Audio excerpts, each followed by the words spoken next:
Okay, we're going to go ahead and get started with roll call. Dima Serafin. Erica Malif. Christine Chu. Carolyn Watson. Francine Wiest. Ivan Duran. Okay, terrific. Please join us for the pledge. I pledge allegiance to the flag of the United States of America and to the republic for which it stands, one nation, under God, indivisible, with liberty and justice for all. All right. I think we're going to need to make a couple of quick changes to the agenda and note that it is slightly longer. So item 11 should be moved between item 10.1 and item 10.2. I think to make sure that that happens in time. Is that all right? Yeah. If we do actions after that. And then secondly, I'd like to add an executive session of 10 minutes in duration now. And then we'll come back in and we'll do the their budget review. Or we'll do the Consent agenda. Oh, we could do the consent agenda and then do it either way. Do you want to do the Why don't we consent? do that so that there's something. Great. the relevant staff could then be relieved? So after 3.3, we will have an executive session of 10 minutes, and when we get to it, I'll read the purpose for that. Does that seem acceptable? Yes. Okay, great. So that's what we're going to do. Are there any other agenda changes that people wanted to ask for? Okay, great. Thank you. Then let's go ahead and move to the consent agenda. Anything that folks had questions on or wanted to bring out? I just wanted to make a comment, not an action item on the consent agenda, but my comment is that I noticed under the donations that the Newport PTSA was donating again for the YES counselors, and I just wanted to note that although I really appreciate that and I think that we really need the YES counselors, it makes me sad still that PTAs are funding it, because it means that, or it may mean, people can correct me if I'm wrong, that it's a need that's unevenly funded, that we're not able to really provide for all 6 high schools in the way that it's needed. I think that is true. I also think that we are allocating partner resources to the highest need spaces, which does do something to balance that out. Ivan, can you comment a little bit on that? Yeah, that is correct. I mean, I think that's one of the things we really try to do is ensure, because YES in themselves have limited resources in terms of what they're able to provide to the district. So we're trying to put those resources where we've seen some of the greatest needs. So it's actually additional contract in order to provide more supports to students. Right. So it's over and above. I just wish we could have more of it, because I think we don't have like a full-time YES counselor in each of the comprehensive high schools. Yeah. Yeah. True. All right. Any other questions or comments on the consent agenda? Okay. Any motion to approve? I move that we approve the consent agenda. I second the motion. Okay. Any further discussion? All those in favor? Aye. Aye. All right. I think that was 5. So that's set. That takes us to the construction order changes. So we'll start with 3.1.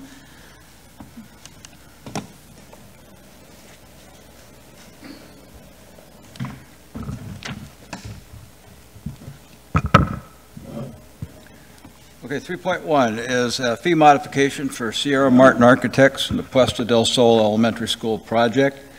And the fee modification is for an additive amount of $86,925.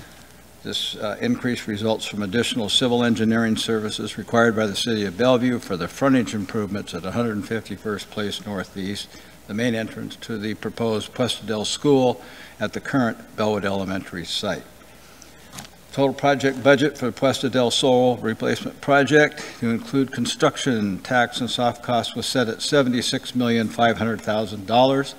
As of this date, we have expended and encumbered $4,738,128, leaving a total project budget balance of $71,761,872. We are recommending the fee modification proposal for Sierra Martin Architects be approved in the additive amount of $86,925, leaving a total project balance of $71,674,947. I have a question, not directly about this item, this number, but about the project itself. Do we have any issues at this point? Do we know that we've been approved and permitted by the city, or are there any outstanding issues that might prevent us from getting full permits from the city for this construction work? This project is under the final approval of the East Bellevue Community Council. And so they have the final say as to whether the project is approved. So it goes through the normal channels for the administrative conditional review process, then goes to the city council for approval, and then goes to the East Bellevue Community Council for their final approval. And so they could, even if everything is approved to that point, they would have the ability to go ahead and recommend not approving that. So yeah, things are moving through the process. We've had a number of meetings with the neighbors on 151st Place. And those meetings started with two members, myself and another project manager, meeting with the neighbors, hear what their concerns were with the street and what the city was recommending doing for transportation improvements, that they didn't agree with the improvements being made because of what they felt was a negative impact to their property. We asked them what their concerns were, documented their concerns, and since that time we've been working with the city, and we have been able to mitigate all of the concerns that they had regarding that. We have a meeting that we're trying to schedule now in about 2 weeks with the neighbors to go back and say, we heard your concerns, we've addressed those, the city has kind of backed off on some of the things, and we're going to try to get their approval for this. And that seems to be probably one of the biggest hang-ups to the overall East Bellevue process for that. What is the big trend that's of concern? So the city was basically saying they're going to have to widen the right-of-way, the street. And to do that, they were going to lose their parking. And so their concern is that there'd be no parking on 151st Place, and they were concerned about if they wanted to have a party or guests over, that there wouldn't be a place for them to park. So it cut down to a point of not having the ability to enjoy their property for that use. So we were able to go ahead, work with the city, be able to have parking on the west side of the street, continue with a rolled curb, added sidewalk. To that end, we're having to adjust some of the driveways to allow for the improvements.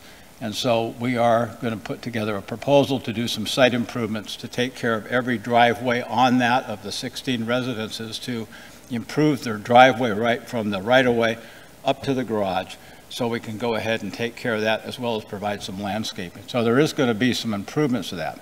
We have done a similar type thing with the Ardmore project back in 2009, where we had to go through a bunch of neighbors' private property to put in a new water line for fire hydrants and fire service to the school.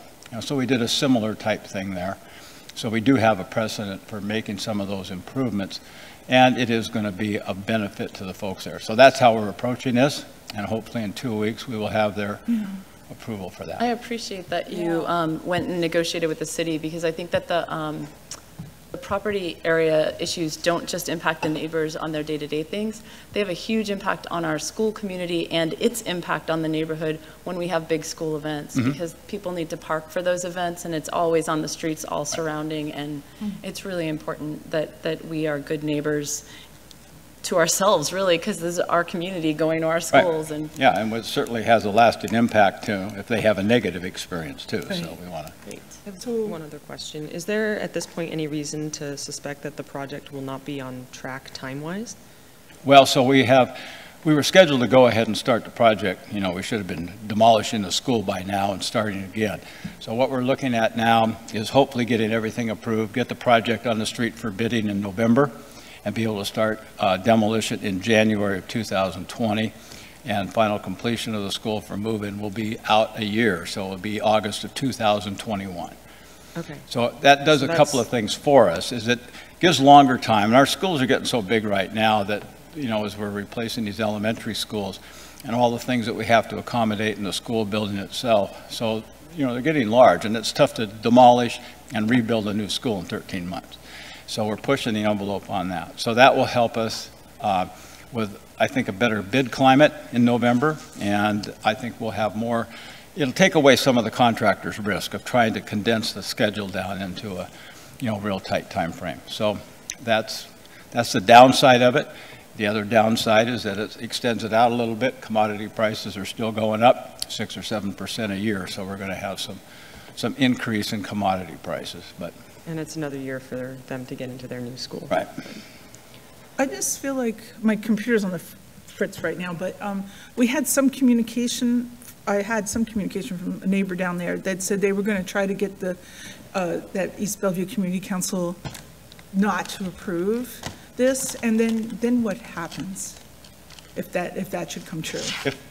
If they were successful in getting the East Bellevue Community Council to not approve it, then our option would be we'd have to go to King County Superior Court to address it, which would add more time. Right, to try to get that if we were overruled. Successful. Yeah, But okay. we're trying to not do that. Right, That's We're why- trying not to convince do that. people. And so the one individual that has been sending Yeah. information out and the rest of it, it's really kind of, no matter what we do, he doesn't like the answers. And so quite honestly, we're going with the rest of the people that live on that street.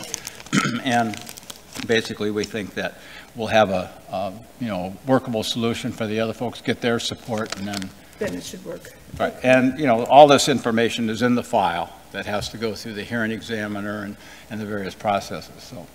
So in the overall scheme of things, though, before we get to the East Bellevue Community Council, where are we in that process that you described? We had one meeting with the East Bellevue Community Council back in January. And again, a good number of these neighbors that were on 151st had a lot of complaints about the traffic and the kinds of things that were coming down for improvements to that street that they were concerned about. But all of the other steps that you described, preceding that, we have already cleared everything else with the city? Yeah, we've been working through that, and part of this was a real negotiated effort to have them back off on some of their street improvement requirements.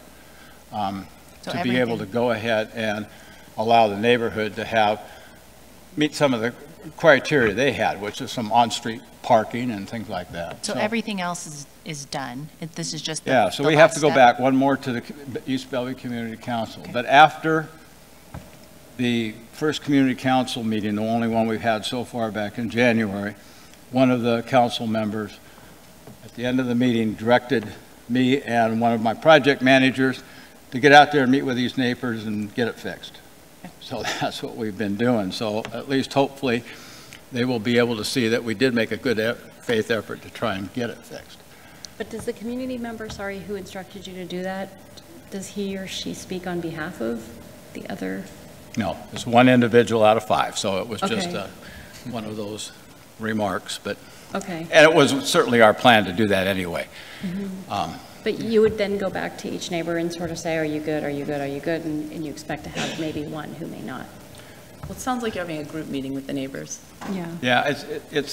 Yeah, we have to be a little careful on how we approach some of Yeah, these people, and okay. because it gets into these quasi-judicial things that you have to kind of stay divorced from that, so. Got it. Okay. Is Yeah, there we're anything? trying to that- be very careful, and that's why we weren't interested in giving a whole lot of information on the letter that you were copied in on, because at this point, we're just trying to keep things proceeding just the way we're directing it now without having any other kind of influence and Got it. things like that, so that's part of that. Is there anything that we can do as far as advocacy on that end, or should we just stay out of it? I think it's good right now. What we've been doing is we've been working with the school community, the Puesta del Sol parents, and also Puesta del Sol parents that live within the East Bellevue Community Council to write letters of support. And when that meeting happened on the 29th, the school hadn't provided any letters of support, despite in spite of our urging and the rest of it. So now the file is starting to fill up with letters of support, which is the thing we needed to have to at least balance out the ones from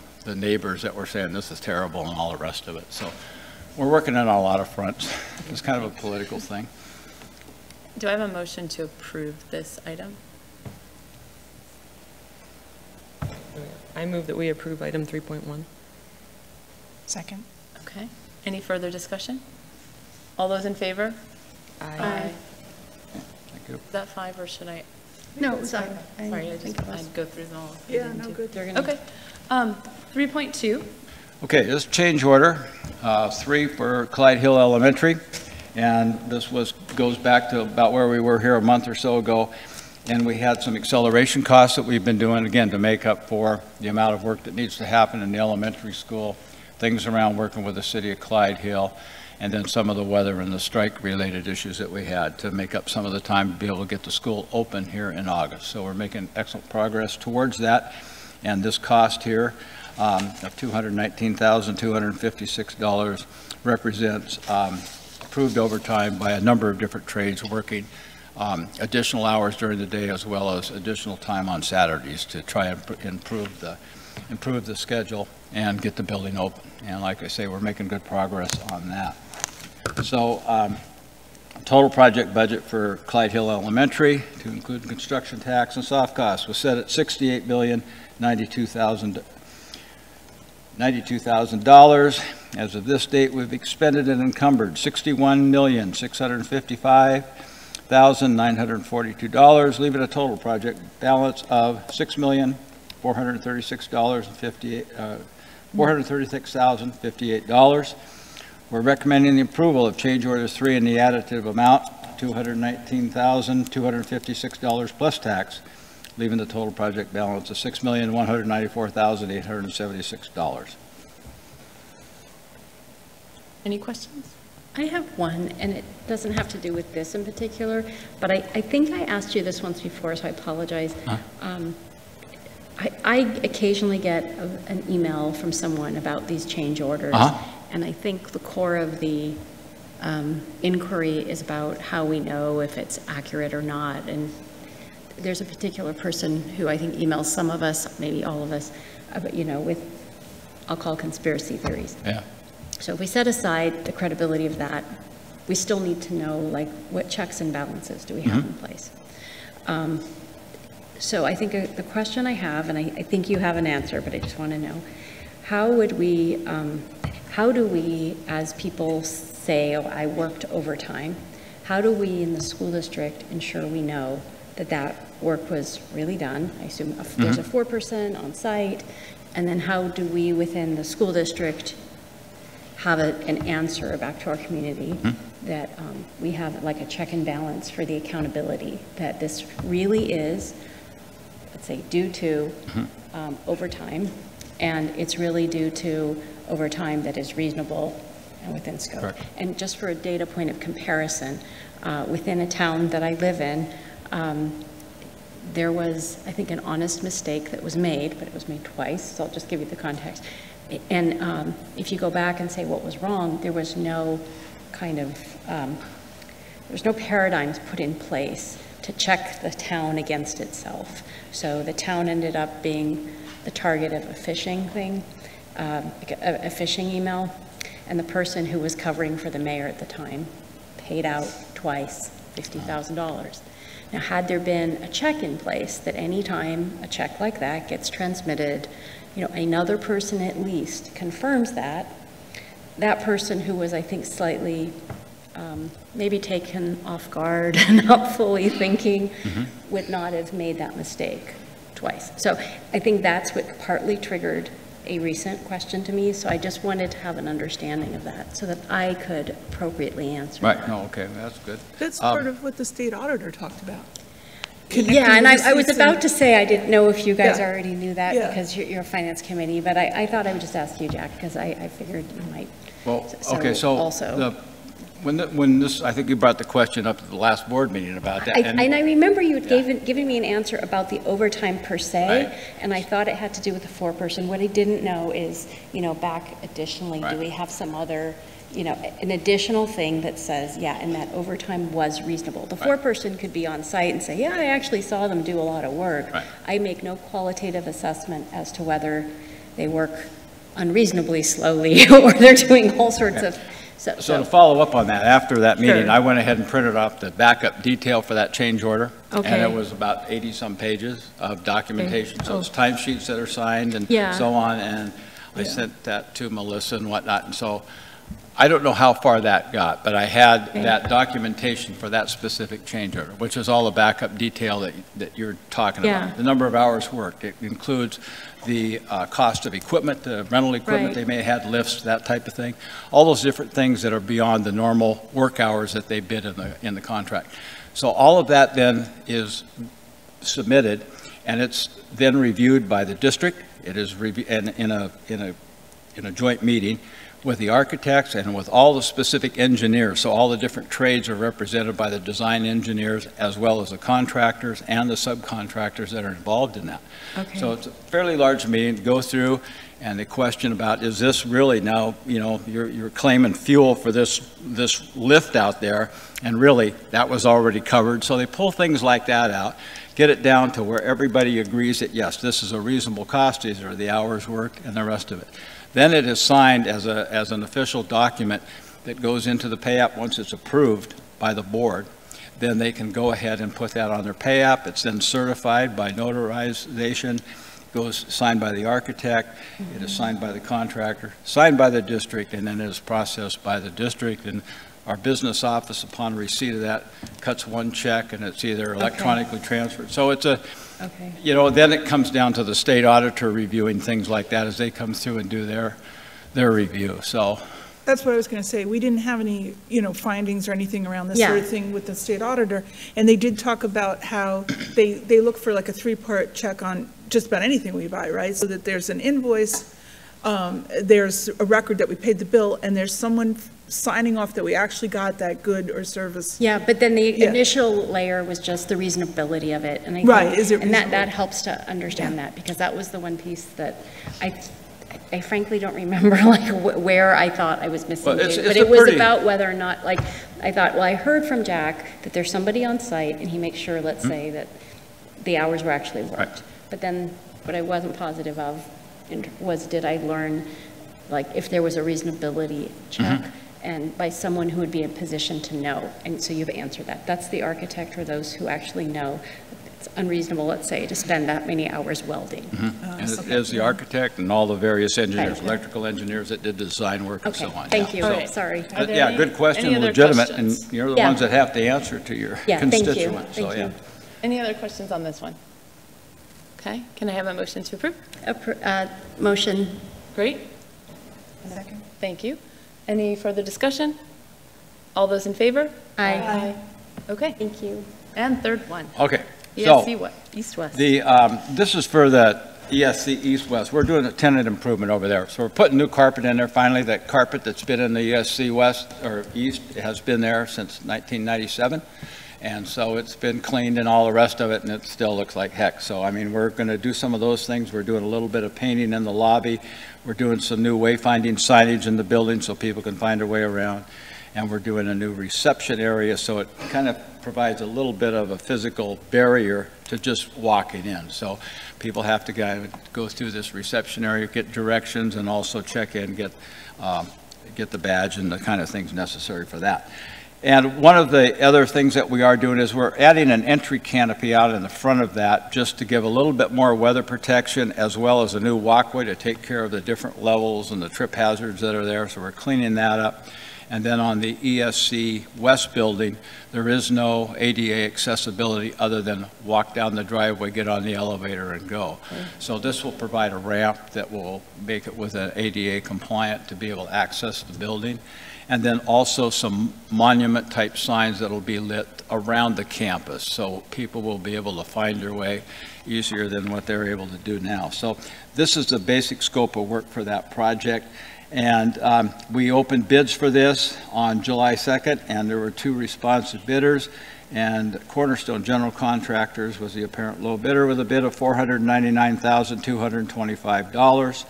I just talked about the scope of work. Cornerstone has worked very successfully for us on previous projects. And we are recommending that the contract for the ESC East-West Tenant Improvement Project be awarded to Cornerstone in the amount of $499,225. Okay, any questions about this particular bid? Is this at all related? Probably isn't, to the missing trees? Yes. It is. You took down the trees to make room for the canopy? We took down the trees because of all the root infiltration that's out there that's cracking the walkways and the rest of it, so we didn't want to spend money putting in a new walkway, still Right. leave the same root problems there. And generally, when you start cutting through and pruning the roots, you're going to lose a tree at some point. Right. So, yeah, we Okay. decided The other thing it does, they're deciduous trees, so we get the leaves and it gets slippery and all the other kind of stuff. So, yeah, we're just trying to clean that up. On the other building, we're taking another tree down. That's for the ADA ramp, because we have to have some accessibility Like for what that. you just said, the current ADA strategy is you have to go in through the parking garage and then up the elevator? Yeah. Yeah, okay, so this is much Well, better. and that's, we're still out of compliance for a type 2 public building. We are supposed to have a accessible ramp at the front entry, not Right. some circuitous way to get in the back door. At least we're making an improvement. Yeah, Right, so but just on a longer-term vision for those buildings, Yeah, we did an assessment on it, and there's a number of different deficiencies there, mechanical system and things like that, but we've been able to manage those. We did a project in 1997 and replaced the air handlers in the current ESC East building. And right now, we're trying to minimize the cost to it, but we're trying to dress it up a little bit so it doesn't look quite as shabby as it does now. So that's what part of it. This is kind of a stopgap measure. And we are looking at cost of either redoing or maybe having to replace some of that building down the road, but that would be another future financial issue. So that's one of the things the Growth and Planning Committee is looking at. But for right now, this is a thing to just replace the carpet, and it's just the tenant improvements to make the place a little bit more pleasant for the people working there, as well as the public that come in, and we have a lot of folks coming into both of those buildings. so I definitely appreciate that. My concern is that if we are, because of the nature of the way the buildings are, and if our growth and planning is that we're going to take those down and rebuild them, then we'll have just sunk this money in for something that we may be tearing down in just a few years.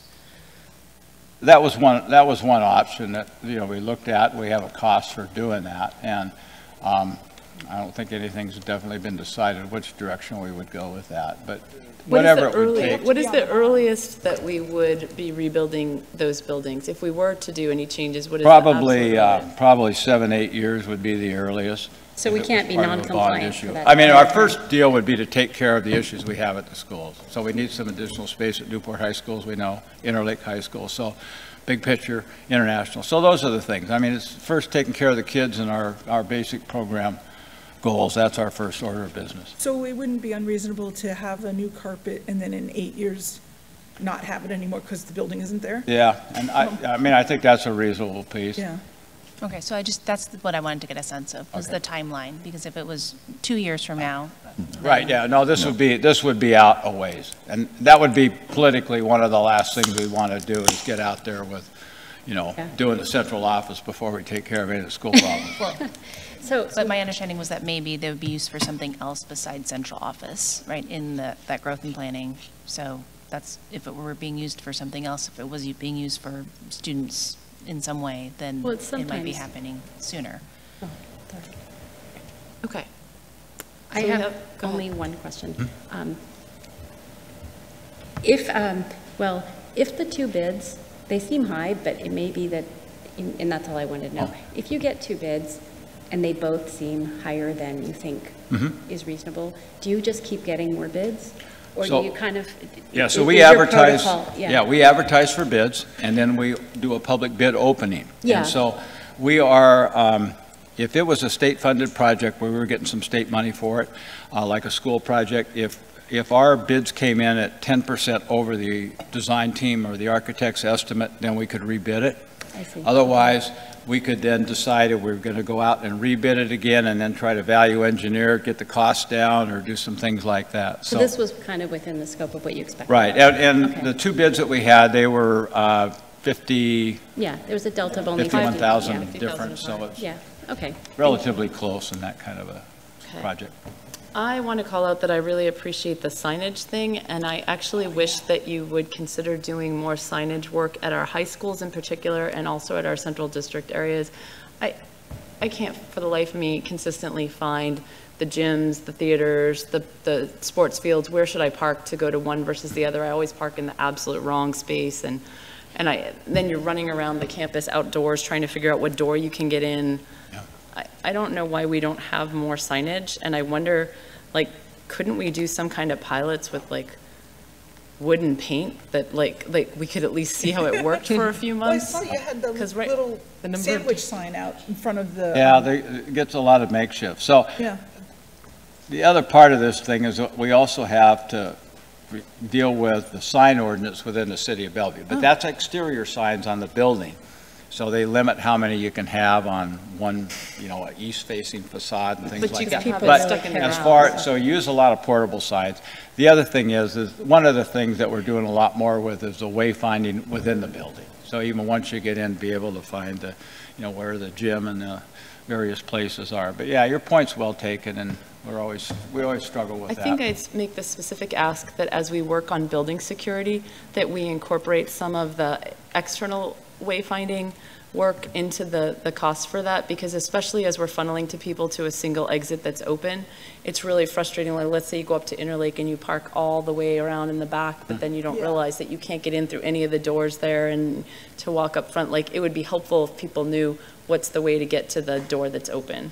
So I just want to know, is that just because we've been in board mode evaluation, is that an ask that goes to Jack? Do we need to all vote on it? I think that's just an ask for the staff to think about. It's not like a direction setting. I ask. very much have Tom, I was Yeah. very on my mind, so it occurs to me that could come across as a direction. As you secure the buildings and you have the entry only one way, how does that affect the disabled? Because like right now, I'm thinking around like Interlake, there's handicap parking on sides where there's no, you're not going to be able to get in the door. Yeah. Would you change the number of spots that you have up front, or what would you do? Well, so our access doors to the building are controlled electronically. So we can program those to open and close at any specific time, and we can identify which doors and what time you want them to open and what time you want them to close. And that goes back to a school-based decision, and they say, this is the way we want to have it. And then centrally, we've got a person that goes in and manages that, and he goes ahead and programs those doors to open and shut at different times. And part of that's based on the security. But what we've always tried to do, what makes the most sense, is have the doors open before school starts, and then when school gets out, so people can get in. And then when the school starts officially, those doors normally lock down, and then we have the main doors coming in, where you want to have the people get into the office, check in before they start wandering around. I thought everyone would be funneling through that vestibule. Yeah, I did too. Yeah. All right, so. Well, that's I've part of changed the intent topic, is to so do maybe that, we but should it's go more back to- for the occasional person that comes in, rather than, I mean, if you try to do that when you've got All the 1,800 1,000 kids kids, coming into yeah. Newport High School, yeah. So let's bring it back to where we're at. I'll just Okay. say thank you for adding the signage to the project. And Yes. can I have a motion to approve this ask? I move that we approve Cornerstone General Contractors as the bidder for the East-West Tenant Improvement Project. I second the motion. Any further discussion or questions? All those in favor? Aye. Aye. Thank you very much. Great, thank you. We are going to be in executive session for 10 minutes. We will be back here by 50 of. We are literally like half an hour at least off of our schedule already. And I'm going to read this. It says, we are going into executive session to evaluate the qualifications of an applicant for public employment or to review the performance of a staff member. However, discussion of salaries, wages, and other conditions of employment to be generally applied within the district will occur in a meeting open to the public, and when the board elects to take the final action of hiring, setting the salary of an individual staff member or class of staff members, or discharging or disciplining an employee, that action will be taken in a meeting open to the public. So we will return at 50. It does not cover this. Nope, just the 5 of us. All right.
Friendly reminder, we're back in session, and please make sure, myself included, that we are all speaking into our mics. Some folks in the room cannot hear our conversation. Okay, so that takes us to item number 4, I think. I just need to scroll up and see where we're at. And we're going to hear about the budget review. So are we set up for that?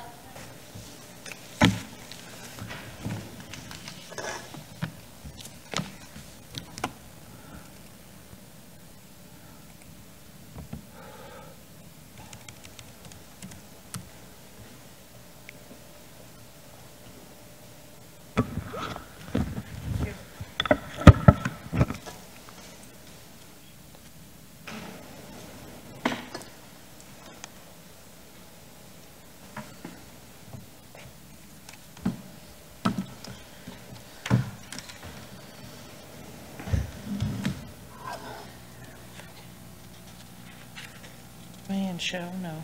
Hold on. All right.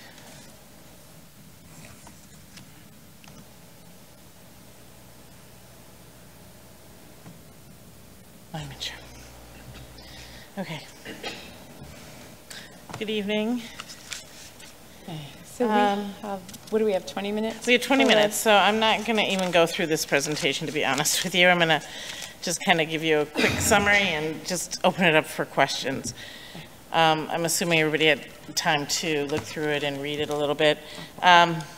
So first, we have been, about 2 years ago, we knew that we would be looking at slower than anticipated slower revenue growth than we have been experiencing in the past. And as a result, we have been building up our reserves to the point where at the end of this fiscal year, we're going to have about $38 million, a little over $38 million in our general fund reserve.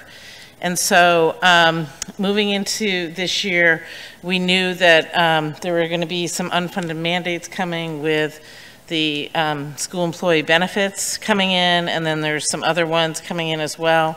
And we knew that our revenue was not going to jump significantly, especially since our local levy would be dropping by a little bit over $6 million. As a result, we have built this budget anticipating reducing our reserves by $9 million. So that would drop us down to about $29 million in our general fund reserves by the time we end 2019-2020, which is still 7.9%, well above the 5 to 6% required by the board policy. We've also done quite a bit of work in this budget to push forward the strategic plan and to make the types of investments in the strategies that will help student achievement for our most marginalized students. So with that being said, I thought it would be best to spend the 20 minutes really answering your questions rather than me going through this whole presentation. So happy to answer or go through any slide that you are interested in. Okay. Anyone want to start us off? I'm going to defer because we've been on the finance committee and I've had an opportunity to see some of the stuff before, so I'm going to let everyone else go. I want to ask a question that I didn't explicitly get out of the presentation, so it's not about a slide. Okay, or maybe it perfect. is and I don't realize it is. Perfect. What are we not doing this year that, like, where are we getting back money? Where are we getting back money from? Yeah, what programs or investments or staffing or what are we not doing? So we are not doing some of the requests that different departments and organizations had, and I've got a list of what those are. In particular, I don't have them in front of me, but they did not align as heavily with the direction that we are going in our strategic plan. So, for example, there was a request for middle school athletic and activity directors in all of our middle schools. We are not funding that. That was about $500,000. But we didn't have that. It was we didn't have it before. We did not have it before, and so we are not funding that now. What are things we had before that we're not funding? We're not eliminating a lot of things. What we are doing is when we build reserves, so that's ongoing funding that we weren't spending in those past years. And so that becomes available to spend in addition to the other things that we're doing. So in other words, when we have been building our reserves over the last couple of years, that is ongoing revenue that is not being spent in those years. And so if we didn't build in spending that this year, then we would continue to build the reserves. So we have taken that money. Am I making sense to you? We're not going to continue building reserves. Right. We're going to be dropping reserves by $9 million. Will we still be in the range that we have required by policy that we maintain? So we'll be at 7.9%, and we're required to be between 5 and 6%. Okay. So it's Required to be by law. nothing. There is no law Okay. in place. Just our policy. So it's only It's our policy, correct. So if I liken it to your household budget, if every year you earn $100,000 and you're spending $90,000, and every year you're adding $10,000 to your savings, this year we're going to spend that $10,000 plus we're spending $10,000 more. Yeah. Am I making sense? Yeah, no, I Okay. totally got that, but I don't, are there plans for us to at some point start eliminating some things? Yes, yes. So one of the things that we are doing over the course of, there's a couple things. One, we do have some program evaluations going on to look for efficiencies and effectiveness at those programs to see, do we want to do anything different with those? Second, we are, over the course of this coming year, one of our to-dos is to really look for efficiencies and effectiveness, because we do need to, we can't go forward spending our savings on our mortgage, kind of, right? Yeah. Which is kind of what we're doing this year. And we knew we were going to be doing that. So over the course of this coming year, we're going to spend time really digging into our spending patterns and seeing where we need to make adjustments and find basically $10 million. At the same time, we are going to be working with our legislators and others to try and up the other side, which is up our revenue picture. So we're going to have to be dropping our expenses and looking at upping our revenue picture both. Will we have the plan for that, or some piece of that plan ready in time for our ask of our citizens to be voting for our levies? Well, we're starting it now, so we'll continue to work through that over the course of the year. But I have to say this, 85% of our funds are spent on people. And so we've got to start working through that sooner rather than later, because we're either going to have to ask people to be doing different jobs, or we have to not fill open positions or move people into open positions that they weren't in before. But I mean, the goal is to minimize impact on individuals, but we may have to impact some individuals as we go through and work through this. So in future years, we need to be spending 10 million a year less. Correct. But in this upcoming year, we're going to be spending the 10 million while looking for ways to not spend it in future? Correct. Okay. I have, I guess, 3 questions. Okay. So, forget what slide, it's the slide that says I think the first slide that says key points, you say the net impact of SEB is going to be negative 2.4 million. For some reason in the presentation we talked about the other day, I thought the delta for us was more like 9. So, am I wrong? Can you just help me understand that yeah, part? so SEB is going to cost us $7.2 million more than what we currently spend on benefits for our employees. Yes. Okay? So that is the delta in what SEB is costing versus what current benefits are costing. We are also getting some additional revenue for employee benefits. Now, it's for employee benefits. It doesn't necessarily have to be for employee benefits that we buy from the state. So the delta is the 7.2 million. They gave us an additional 3.5 to help cover some of that differential. Okay. But if we went and bought them on open market elsewhere, we would spend $7.2 million less. I see. So the actual net impact to us is the 2.4, but the delta of the 7-something is the opportunity cost from going public. From going somewhere else and purchasing them, correct. Meaning, we're leaving money on the table by going the route that they're Yes. said, because we know we could have done better. Yes. All right, but the actual impact to us is really. in the- year one is this 2.4 million. Okay. We will have additional cost next year beyond this first year's for a Okay. couple reasons. Number one, this first year, SEB is only in place for 8 months. So this is 8 months cost differential. Versus the not full year. 12 months cost differential. So you figure it's going to be at least 1/3 higher as a result of that. And then it will probably be even greater than that because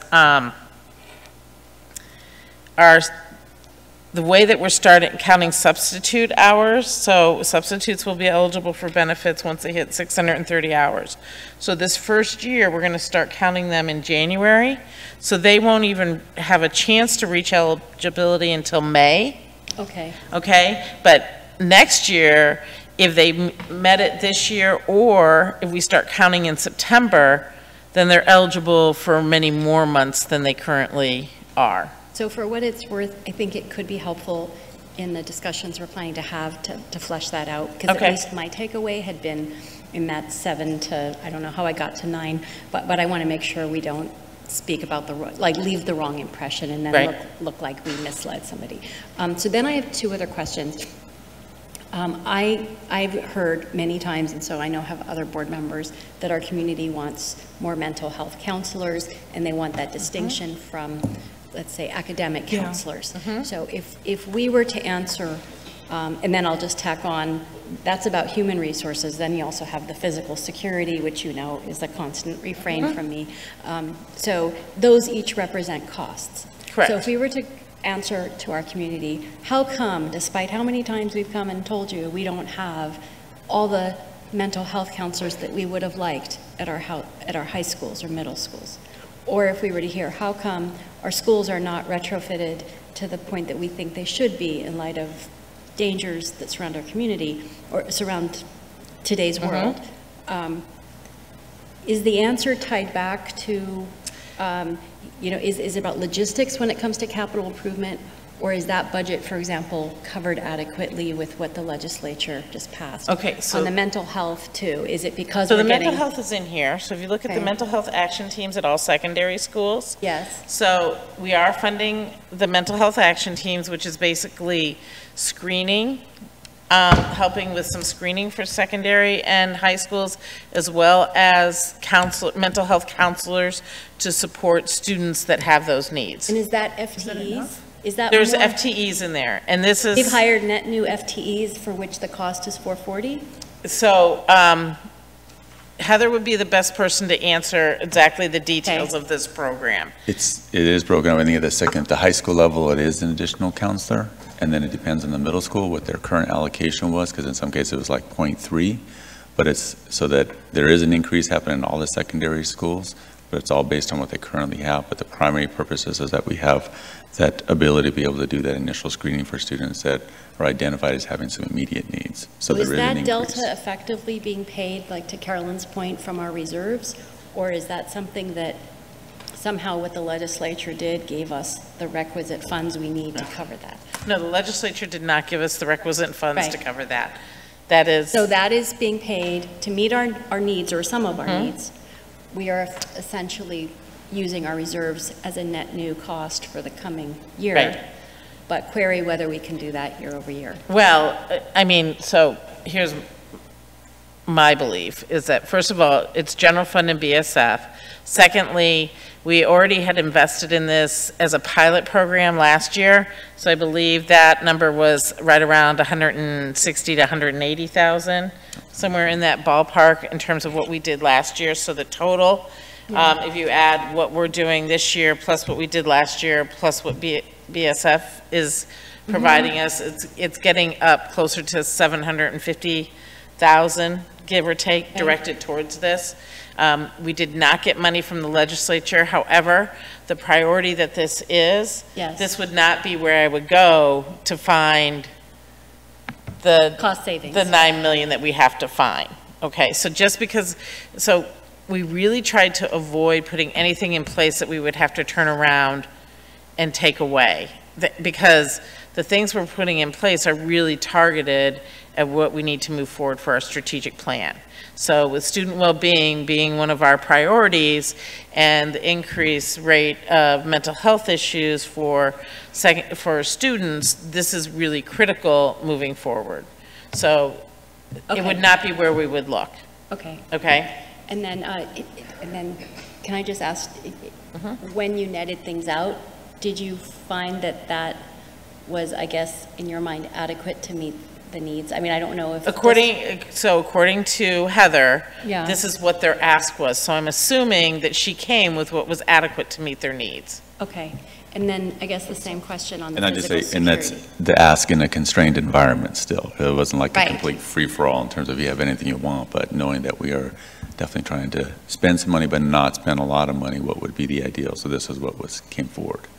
But I have to say, when we talked to people about this, the goal was to make impact.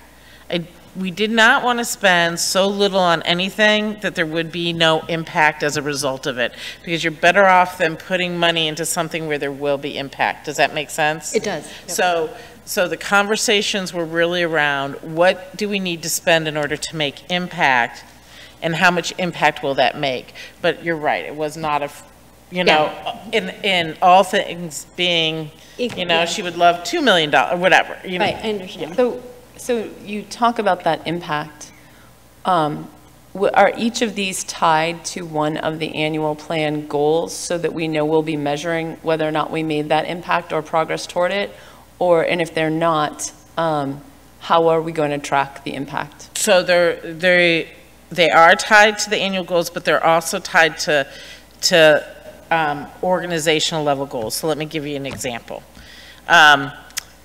We are putting additional K-3 teachers in our high-need schools, so that's 16 teachers at our highest need elementary schools, which is 4 teachers per school for K-3. Now, we're getting that addition, it's cost neutral because we're getting that funding from the state, but that is where we've decided to direct that. In addition, we are providing additional time at our high-need elementary schools for their professional learning communities by providing them with computer science specialists. So we're going to create more time for teachers in those classrooms to do their PLCs and detailed planning around individual students so that they have the MTSS support that they need. So all of these things that we are doing, the principals and the executive director over those schools are working on giving us a tracking plan, what they expect the impacts to be, when we'll be taking measures against those. And that was part of the conversation about, we met with them and said, what would you like to see funded in order to make an impact in your building to our most marginalized students? And this is what they've said. And so in return for that, we need to know, how are we going to measure impact? When are we going to measure it? What is that going to look like? And so we're having the principals and EDs put that together for us, and then that should tie to the goals around high quality instruction and academic achievement for our most marginalized students in those buildings. It seems to me like we, in light of the work we just did in our workshop to think about how do we report on budget, how do we report progress? We do have to think about how we report on progress with the budget and not just programming goals. So I wonder if we somehow need to be more explicit about the goals we have associated with these investments, and think a little bit about what an appropriate sort of reporting might be so that we can track the effectiveness of these investments. I know that is complicated because I recognize that individual investments don't necessarily tie to the increase. It might be this investment plus sustaining this MTSS program plus doing this is going to get us this thing. But we must think that this is doing something. So in those that are not at the highest level of goal, it would be helpful to know what impact this particular investment would have to the process and how we can monitor that. Right, so we are working on that, and again, I think it's important for people who are at the source implementing to be involved in setting those goals and objectives. So we're in the process, the expectation has been set that we need to monitor, have goals set, and monitor them, the performance regularly. And they're in the process of putting all those things together right now. So, but that was part of the conversation when decisions were made in terms of the investments and where they would be targeted and that type of thing. Okay. So we should follow up as a group about what that looks like when we talk maybe about annual plan goals and where these goals might fit into board reporting. So just something to keep on the table. Well, and I think too, even for the group that's working with the budget as a, from the board perspective around how do we keep some of these bigger pieces, if there's a process we want to put in place to track some of these investments that we're doing also. Some of them may not necessarily tie directly to the annual plan. So like, for example, you think about the increase of funding to school level, that it's not necessarily, we can probably make the connection there, but it's not a specific strategy that we're doing. It's provide more resources. So I think it could be a conversation we could have around if you want to have some other kind of piece for the budget in terms of how we're monitoring it. Okay, great. Francine? Yeah, so I want to make some comments on the counselors too, but just take a step back first. Are there places in the budget where we're consistently either under or overspending, or especially in the last year that there was unanticipated overage, and then how is that being handled for the coming year? So there are some areas where we are consistently over and under. Historically, we have been consistently over in special education, but recently with Heather, she's been monitoring that budget quite well, and so we're not as over in that area as we have been in the past, but we were continuing to put contingency in there because of historical, what we'd always seen historically. So there's always extra money in that budget anticipating that they would overspend. So that's one area where we're now closer to what they are anticipating their spending as opposed to. But we also have contingency in our budget for additional staff and other things in case enrollment comes in heavier than we anticipated, or if we need teachers at specific schools. And then we've in the past been over in our anticipated salaries and benefits for our instructional staff. And we're continuing to monitor that, and that's a lot of times because of mixed factors, meaning how many teachers retire versus new teachers and where teachers are on the salary schedule. And so we're doing a better job of tracking people to where they're going to be and how much, how many, we always estimate conservatively. So we will tend to estimate more people getting, for example, educational benefits, which will move them to higher pay on the salary schedule. So let's say that historically it's been 15%. We would estimate it's going to be closer to 25% just in case.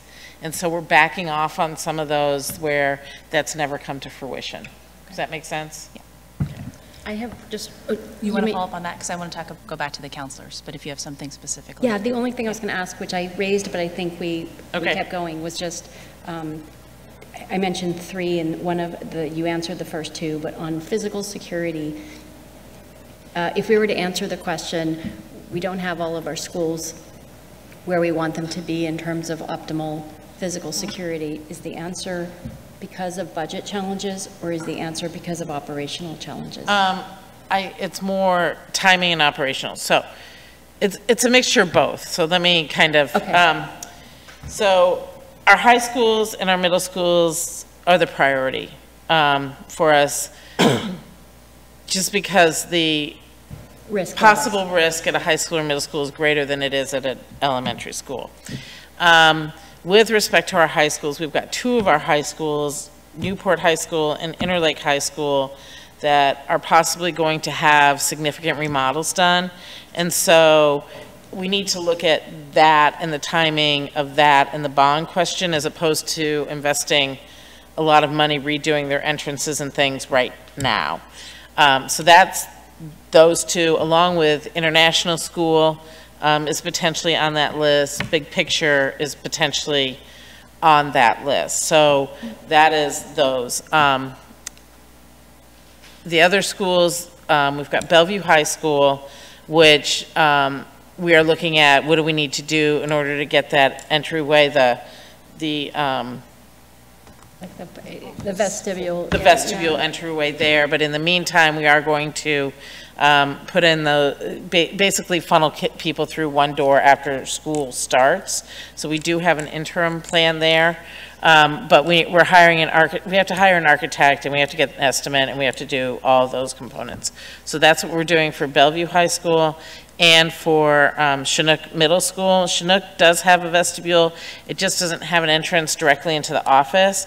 And so we're looking at what does it take to put that door in so that it goes from the vestibule directly into the office as opposed to vestibule into school into office. Does that make sense? It does. And so those things are included in this budget to do it at those schools. Okay? There's also additional money in the budget for other requests from safety and security in terms of getting some of the ballards. Yeah. Those Yeah, I know I didn't say that blockade quite right. things for this I call it the drop-off. target balls. Yeah, I know. So getting some of those in place and doing some other So all of things. this, though, would be at best in a planning stage. and But they're not in the budget, The budget, the fruits of which won't be realized for maybe another year in terms of the Well, actual they're in this school year. execution. Okay, They're in this school year. okay. So to We go are, back, so I'm gonna, yes, add time. well, I'm not going to cut you off completely. I just want to say, we're over time. How much more time does we have to approve the budget. This is one of the Not most important today. things we do. But how many more questions or pieces of feedback do you want to have, like, how much time do we need? Ask anything, yeah. Right, so how much more time do we want to allocate to this? I'm guessing 10 15 more minutes 15 to give minutes? you enough time, and Carolyn as Okay, well. I'm going to propose that we table the discussion of board committee work until the first meeting in August, and we'll take maybe 2 to 5 minutes on that if anyone has anything essential or critical that they want to give an update on, but we're not going to go ahead and talk about, Oh, the plans we That's a developed? great idea. yeah, that or didn't, or whatever. Yeah, we have one Do small we have thing we public need to comment tonight? say in Do public. We do have public Did we comment. have anybody submit? a Oh, comment? and it was 6 o'clock, and We spaced it. no one has submitted. If submitted. anyone would like to speak, since we haven't paused for public comment yet, please fill out a green form, give it to Jen, and we will make time for public Yeah. comments. Indication that we had one, which is why I didn't raise my hand, but I. Still, thought I we did. should make sure. So if anyone wants to, we will make sure we make time for that. The forms are right here, Jen's right there, and we're happy to hear from you. Okay. All right, so I put 15 more minutes on, and Francine, go with your question, then we'll go to Carolyn. Okay, so just to continue a little bit with the counselors, very happy to see the mental health action teams being funded.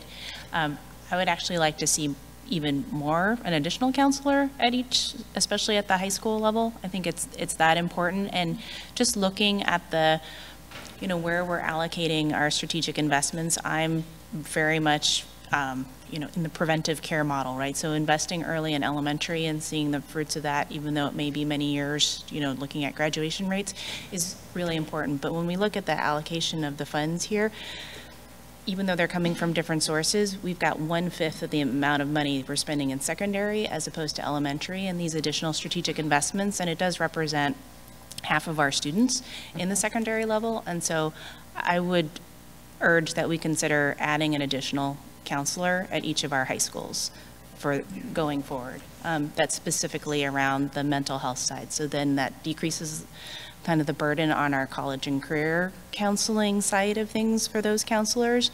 And then there's that extra capacity in mental health. So that's my comment generally to follow up on that action that we're trying to do.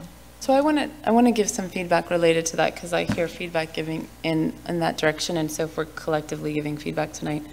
I think the idea of adding mental health resources is important, but I think that it is hard to hire the right people to staff those and have the right programs in place to utilize them so that the resources that we hire do the job that we intend. So I want to make sure that our hiring doesn't outpace our programming. And so for me, rather than give the directive of hire more people, it may be hire people or form additional partnerships, because sometimes when we partner with YES, they have a program in place, and that they can provide the staff that are qualified to run that program. So whatever it is that we do, I just want to keep it open to maximizing the impact of the staffing that we. I absolutely Yeah. agree. It just sounds like that they're already maxed out in a lot of ways. That and YES that doesn't have any more capacity, even if we could pay them? I'm not the person to answer Yeah. that question, mean, but I what can I've- follow up on What that. I'm hearing, though, this is the part I think I'm confused about, like, are we individually asking Yeah. Melissa to go back and revise? Are we saying we want to vote as a board to change the current budget? I mean, I just want to, I think inquiring to understand will be one thing, but if we're asking for a revision, then maybe what we need to figure out is, like, What are we giving A, up? is there operational space, and B, where would the money come out? So for me, I think, I feel like we're giving some direction and permission for them to explore this space. I don't think it is our role to decide the number of counselors that should Yeah. be assigned to each school. I think we're giving feedback to say, make sure, like Melissa said, we want to make sure that the investment in the mental health space is adequate enough to For create impact. impact. Yeah. And if it needs to be staged over multiple years or to make sure that we can sustain it, or for whatever reasons, we'd like to understand the plan more. I'd like to Yeah, understand and the I plan think more what deeply. you're getting at is that really enough?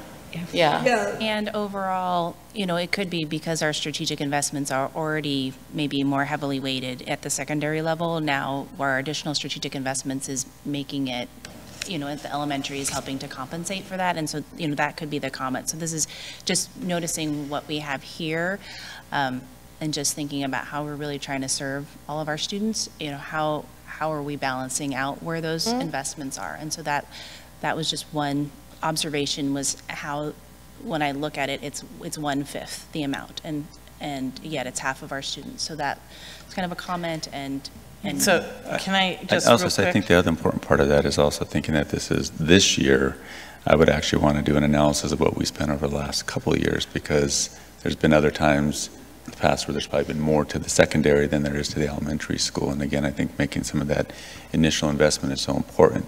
And I also do think that, if there's, just to get clarity around what the ask is here, because, when you think about adding counselors, we added one to high schools. Is it all high schools, comprehensive high schools? Because if it's just the 4 comprehensive high schools, that's probably $540,000. And so we have to go back and revamp all this. And when we put all these strategic investments together, we weigh them across what everybody has requested and really think about where we're going to have some of the greatest impact based on the needs of our students. So, and I would definitely agree that there is definitely a need to have more counseling, mental health support, and think about how we can better utilize our partners. And a lot of our partners right now are tapped out in a lot of different ways too. So there's just a need out there. But when we go through these processes, we're looking at all the different pieces around it. But before I would want to make a commitment around where we're spending, how much we're spending, I think we have to look at a whole analysis of what we spend in other areas over time. The third piece on this is just to be clear. For example, the additional K-3 teachers,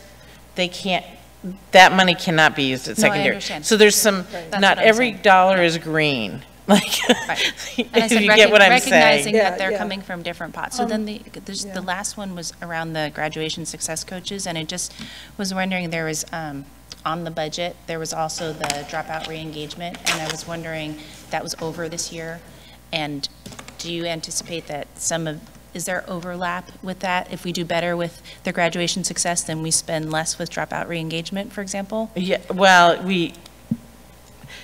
I don't know that we would spend less, because we're not re-engaging every kid, Okay. right? So the goal is to re-engage as many kids as we possibly can. And so without looking at those numbers in particular, however, I'd much rather have them be successful in graduation than having to re-engage them. The graduation success investments that we're making here are twofold.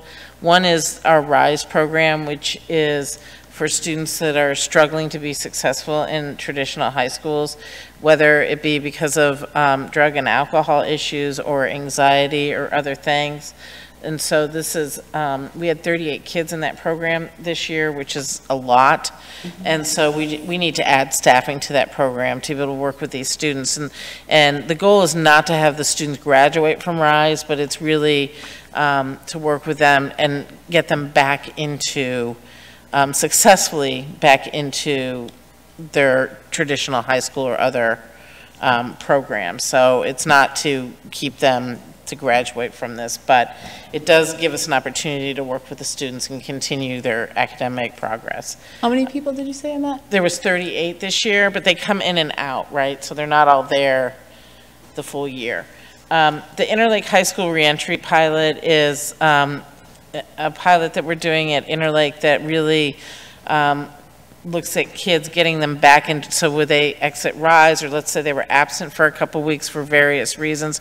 There are times when high schoolers are gone, whether it be because their family lost childcare and now the high schoolers being asked to watch their younger siblings, or various reasons, but when they come back to school, they're not always comfortable going straight back into their normal classroom and schedules. And so this is a teacher to work with those students to catch them up so that they can go back into their regular schedule in classrooms and feel like they're contributing, that they're not that far behind, that type of thing. And so we're trying that at Interlake this year to see how successful that is for re-engagement of students, because part of the problem is when students do come back, they don't feel comfortable when they go into their classrooms because they've missed so much that they're kind of lost in there. And so this is a way to try and get them catched up and re-engaged. Carolyn? Yeah, so my question kind of builds on everything, particularly what Francine was saying, but I just look at this and I wonder about, like, these are all good things, but what's the reach? Because we were talking about strategies and making sure that they're concentrated enough so they have the impact. So I guess the three that jumped out at me were already mentioned, like, it just, like $200,000 for libraries, you know, for the books. Books are so expensive when you try to, is that going to work? I mean, is that enough? So that is the amount that was asked for by Sharon, and BSF has been contributing as well. And these are in first through fifth grade in classrooms. So is it every classroom in the district? I need to follow up with Sharon on that, but I'm happy to follow up with her on that. Reach. And the same thing with the mental health action teams, because we were just talking about how they might be able to screen kids, but then they might not be able to provide the services for the kids who are identified. So it is supposed to provide the services. We are going to screen everybody and be able to provide services to everybody? That's my understanding, but again, I'm happy to have Heather come and talk about that. That's super if we could. To be clear on those services, many of them are provided in group level. So at like one of the tiers, it's all group level services. It could be, and I whatever that's think, defined again, in as. that screening process, the way the screening works, there's one that specifically talks about if there's self-harm or suicide ideation, and there's some like immediate things that will be addressed. And then one of the other questions about, do you feel like you need to see somebody, or do you know someone who does? And so what they've seen in the pilot is that students coming forward, in some cases it's just, they need to be checked in for the day. It's really, I mean, just to talk to somebody. In other cases, they really are needing some further counseling. So they're then making the determination around who's going to be able to support that student. Is it going to be done by district staff? It could be done by a partner, you know, but this is really going to ensure that if we're doing the screening, we're going to actually be able to start monitoring and figuring out what the students' needs are going to do. When we think it's enough to reach the kids that we need to reach. Same thing with like we were talking about pilots. I guess it's just a pilot, graduation success, and you know, are we going to reach everybody that we need to reach with this amount of money? So the RISE program, we've been having that for a number of years. So I believe we are reaching who we need to reach in terms of re-engaging kids. And then the Interlake one is a pilot at that high school. So I don't have an answer whether we'll reach everybody, but we're going to see how it works, right? If I have that issue and I'm at Bellevue High, I might. We don't have anybody right now. Okay. But rather than invest it, it's to prove it out. Does it make sense? Let's prove it out before we invest in every school. It's a way for us to say, is this a strategy that will work? Okay. And just to quickly answer your question about the culturally responsive classroom libraries, this is the second year of that in partnership with the foundation, and it is specifically targeting getting this material and resources into all of the kindergarten classrooms, including so it's kindergarten focus. and so that's more doable. Yeah. And then yes, like, would you envision adding a year until we I just feel like libraries. I need to find out from expensive. Sharon what her plan is. Yeah. I need to find okay. out from Sharon what the plan is Okay. and give you that detail. So, but the 200,000 represents the general fund and BSF. It's not 200,000 from our general fund and then BSF is doing another. BSF is doing more money on than the top of 200,000. Okay, that's what I Right. just. That so there's answers actually your more. question. Erica, did you want to pipe in? I don't have a specific question at this point yet. Do you have more? Yeah, I should tell you that 200,000 is our general fund. Yeah. BSF is putting additional funds in there. And that's why it's probably more than, Same with MHAT. BSF is putting more money into that. So that With the mental 440 is health. ours. Right. Okay, yeah, That and 440 that's is what- ours, so that's, more. I could probably do that clearer on there, so. okay, yeah, that's The helpful. 440 is ours, BSF is putting, Maybe instead of and BSF, plus from BSF Yeah, or plus. something. that's Plus great. X amount from BSF, and that helps Yeah. us understand. Yeah. Seema, did you have any more questions? No, you allowed me a lot of time, so thank you. So I want to summarize what I heard are actual actions and takeaways from this, because there was a lot of questioning and ideas and brainstorming, et cetera. What I hear is, one, there is a desire to make sure that we have good monitoring plan for this. And I'm going to say that there are two follow-up actions to that. One, I'm going to take it back to Tom for the reporting and evaluation monitoring work that policy he's doing and see if there's anything he wants to recommend. And two, after he's done with it, I think that the finance committee might have something to say or to contribute on that front as well. That was Ivan's idea, yeah? Okay, so that's number one. Number two, there was an ask for more information. I think the only more information I heard is what's up with the books. But How I many think you ended up classrooms for answering it on coverage? some level, because she's indicated it's at the elementary Right. level, and that the true cost is something higher than Yeah. 200,000, which is being But she supplemented. also which just wanted, oh. Carolyn wanted to know surface of I just want to know if impact, it so- would reach, Yeah, reach. how many would I will, reach? I will talk to Sharon about what the plan is, Yeah. and I know she has one. Good. So let's Yeah. get the plan, and we can share that. I think if then- you're And coming the- back and the with additional plans, amount, could I just, you know, also that ask the- for the same on the mental health? That Because was would be the kind of other thing, one yeah. I had too. Okay, Another one great. with the reach. Okay, so Yeah. the MHAT and the classroom libraries, let's get a reach on those two. And just And then quickly, Jen, are you catching all these as action items? All right, thank you. Christine, the amount that the foundation is funding for the classroom libraries is $60,000, and then their commitment for the MHAT is an additional $180,000. Awesome. So Jen, did you grab that for the notes? 60K for the libraries from BSF and 180K for the MHAT BSF. Well, that makes more sense, too. Okay, so the reach question. We have two other things I think have follow-up. One is the counselor, the mental health support. I think what we're hearing is support from the board overall, that we're glad to see continued work and investment in mental health, and an ask to let us know if we think that in this school year there is more we can or should be doing for them based on the overall assessment that you have. You've probably already done due diligence, but maybe as you go back and check things, are there any other opportunities, and should we be considering support for those? And geez, I thought there was one more and I didn't write it down. So if I think of the fourth, I don't want to. With reentry or graduation or anything? No, it wasn't a specific one. It was more an overall piece on this. So I will see if I can think of what the fourth It item wasn't the was. physical security, was it? No. No, oh. Okay. Okay, oh, it was my ask, that's why I had it in my head. It was the, I really just want to give the feedback that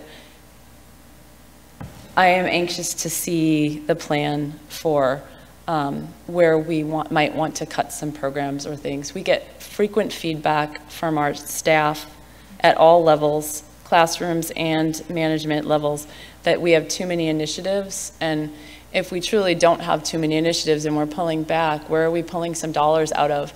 And also, like, sometimes maybe it wouldn't be a lot of dollars, but even the messaging that comes across when teachers feel like they have to do this and this and this, we might actually have given them permission without being explicit to stop doing something, and we might not have made it clear that that's not a requirement anymore. We didn't find, the data didn't show results for our kids there. So, you know, if that's doing something in your classroom, great, but whatever. So I would really like, I'm anxious to see that, but no action ask except please keep doing it. Any other asks or final things? Thank you. Thank you for the thoroughness of this. You're And thank you welcome. for the reorganization. It's really interesting to see this come together in terms of some of the priorities instead of just budget categories. All right. Okay, next. So now we have a second reading from Are we going to the, skip that too? I have to, This is board business? no, I think we should just do it. It's a 5-minute thing and maybe best to get, because Oh, yeah. we're I- pretty booked already for August. I'm going to step out because I have to take a call, and I've decided this is the right place for me to be out. That's fine. Do you have any feedback on the policy? It's very Trustee small. I had no change. Great. I had no, like, strong, compelling set of questions, or, so Okay. I felt fine. Thank you. I'm not going to bother trying to put this up on the screen. It's very limited to like some basically typos and slight capitalizations and a very slight reorganization to make it grammatically correct. Does anybody have any feedback? I assume you all had a look at it. I actually like the changes. I think it's the moving, the language to say that we're not just doing this if we can't do something else, but sometimes this is the best way to do it, and then we'll do it. Yeah, I think it's smart. that was Francine's reorg. So, Nice. Looks good. Yeah. Thank you. do I Do you want to make a motion it? Yeah, because you guys I are bringing move it. that we approve the policy now numbered 6010 electronic signatures. I'll second. Okay. Any further discussion? All those in favor? Aye. Aye. Great. All right, so that's done. There we go. Thanks, guys. All right. Just for the record, can I confirm that was Seema's statement a abstaining then? I think we'll take her as an abstention because she didn't vote. She wasn't here for the vote. Okay, and we can check with Felipe to verify that that's the correct protocol for how to mark that. If it's an abstention since she stepped out, or if she just doesn't get counted because she's not here right now. I think either is appropriate. You could say Okay. it's an abstention because she wasn't here, or Yeah. vote. Okay. Thank you. All righty then, that takes us to the final approval for strat plan and the annual plan. And we're not going to spend a lot of time on these tonight. And Jen, we didn't get any public comment forms in the last few minutes? No. Okay, so we are not doing public comments apparently unless somebody comes up and asks. Let's see, 6:42, and we are supposed to be, where are we supposed to be on this? So we're supposed to be in executive session already. All right, that's all right. So for the goals and annual plan, we're not going to get a strategic plan. So I've asked if we could give the team an extension to revise the strategic plan document until November, when they're going to come and report and basically give an updated plan. My intention in asking us to consider that, and I haven't put a motion out yet, so I'm just explaining what I'm doing here, is that they've come up with goals. I would suggest that we should approve those goals, the strategic plan goals, tonight or the first meeting in August, and make sure that we just officially sign off and all agree on what the goals and measures are for the strategic plan, but that we give them time to update the document and integrate it into the document so that that's not just thrown together, and that they present it in November when we have suggested that we would like to move the evaluation cycle for the strat plan. So we'll continue to do the annual plan evaluations at the end of June, but the strat plan evaluations, we can do checkpoints in the November timeframe. So I'm going to plan the calendar in that way, if everyone's okay with it. So are you saying because there's a lot of blanks and X's, is that to give them time to fill those in? No, not on the goals. The goals, the blanks and X's are on the annual plan. They're not on the strat plan.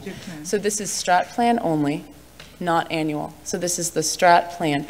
So there is a separate document that is just the strat plan goals. Right, and there's at Well, it least says one. baseline in 2020 at the end of that, Right. or those sentences. Under goal 3, Under goal 3, there's, yeah, so. which is do you based want on it- 2020. Right, so we're not, so why are, Can you just clarify why we're pushing it off? So I think we should approve or not approve these strat plan goals. Okay. However, in addition to this, we need to update not just the goals, but the strat plan, because right now the strat plan is not organized around goal accomplishment. It's organized around some strategies that we're trying out. So that document needs to be updated to align with this. And we also want to do a formal checkpoint on the measures that we establish here. So we can get all the baseline measures from this in November, I think. And then we can get an update on the plan in November. So I think we need to approve the strat plan goals, but I would suggest that trying to get the strat plan document done by the end of August will not give us the right document, because there's the annual plan to work on as well. I just have one. So are we going to discuss this a little bit? I do have. Yes. Okay. Yeah. So I want to establish, are folks okay with that as a general approach? Because it is going to require me making some motions on suspending some policies. Because we have an obligation from our reporting policy that our strat plan will be approved at the end, by the end of August each year. And so now we're going to allow for a partial approval of it. Or we could just leave the policy alone and say, this counts. If we pass the strat plan priorities, that counts as the updated approval, because that is an update to it. So if you're comfortable with that, we'll just handle it that way. With the expectation that we would see a cleaner, incorporated version in November anyway. Is that correct, Ivan? Yeah, I think I want to get some clarification around the specific documents a lot. You know, with the strategic plan website is where we plan to do a lot of that. So I think the conversation would be, how much of the document do you want to actually have us revamp versus doing it on the website? So. I think the bottom line is that we need some document that we can hand to somebody and say, what is your strat plan? And not say, go to this web page. We can say, this is our strat plan. And so I would think that the district could come back and say, we think that that should be primarily composed of the strat plan goals and a little bit of additional information about the strategies we're using to achieve them, or something like that. Yep. Is that? So I don't think we want a massive document. I actually think the last document was way too long for a strat plan.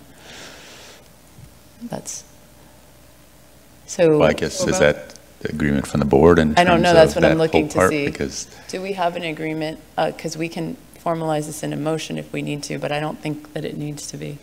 Are we comfortable with calling the approval of the strat plan goals when we do it to count for the policy 300 or 150 or whatever it is, the reporting policy, that will be our approval of the updated strat plan for this year? But we are also asking for an updated strategic plan document, complete with integration of priorities, by November, along with a set of baseline measures. And we'll ask you for that probably in the context of the calendaring work. When we pass the calendar, that'll be on it, and you'll be able to tell us if we can fulfill that. Yes. Yeah, I like that. It makes I like us that plan. less behind. Well, and it also focuses us on the right pieces. Right, because we need to have our strategic plan needs goals. So. Yes. Okay, so now let's ask questions or give feedback about this. We don't have a lot more time on the board for it. Did you already try to ask why there were just X percents in goal 3? The baseline hasn't been established yet, so we Okay. don't know what percentage we can target if we don't even know what we're starting from. Okay. I think that that might be why, if you look at the annual plan, just to give a hint into this, the annual plan takes goal 3 and says that they won't report too much on it until June. And I think that's because this year is spent trying to find out what we're doing, but I think we actually we might still ask for an interim, but I think that lines up with, it's really just a baseline year. But I think along with the baseline, though, it would be useful at some point, whether it's in November when you come back with a part of the report, to explain where some of the numbers came from. So in goal 4, reduce the rate of attrition for all staff within the first 5 years of employment by 10%. Where did that number come from? What is it currently? Why was that chosen? Why is the goal? So along with that, I think. Which goal are you looking at? So that's goal under 4. goal 4. Okay. So that just as an example, so when there's a number, to provide the context for how the number was selected. Okay. I would like a specific date on anything that has a missing piece of information. So I think that like baseline in 2020 is too ambiguous to me. So if we're saying that we will provide, I'd like to see anything that's not filled in that we're working on in 1920 by June 30th of 2020 has an X filled in. But I don't know if that's possible in all cases, so I'm not going to ask for the date. I'm just going to say, like, that would be optimal, because then we could use it to plan year 3's goals. And if we don't do it by then, it will be hard to have it be useful for year 3 goals. But either way, I'd like to see dates in there. Other thoughts or questions around this? Yes, so for goal 2, we discussed at the last meeting, so E. So first of all, I think we added in J, which is great, but that was really also part of E, was to rephrase that so that it's clear that we are expecting all groups to stay at least the same or go up. Oh, yeah, it was supposed to say, and no one will decline, or no group will decline significantly. Yes. And so that has not been changed there or in the annual plan. Right. And so those both need to be Yes. Okay. deliberate in that wording. And I think my other comments were. So who is, So you got, that's E again? yeah, on E. Jen, are you capturing these notes as well? All right, so yeah, did you get on goal 2, letter E, it needs to also say, and no group will drop significantly, or some sentiment to that effect at the end. We don't want a ton more words, just something quick. It will stay statistically significantly same or improve. Yeah, because that is a real thing that upsets some of the community. Okay, good catch. Why don't we go goal by goal then? Anything on goal 1 from anyone? Seema, let me catch Seema up while you guys look and think. Here's what we have decided.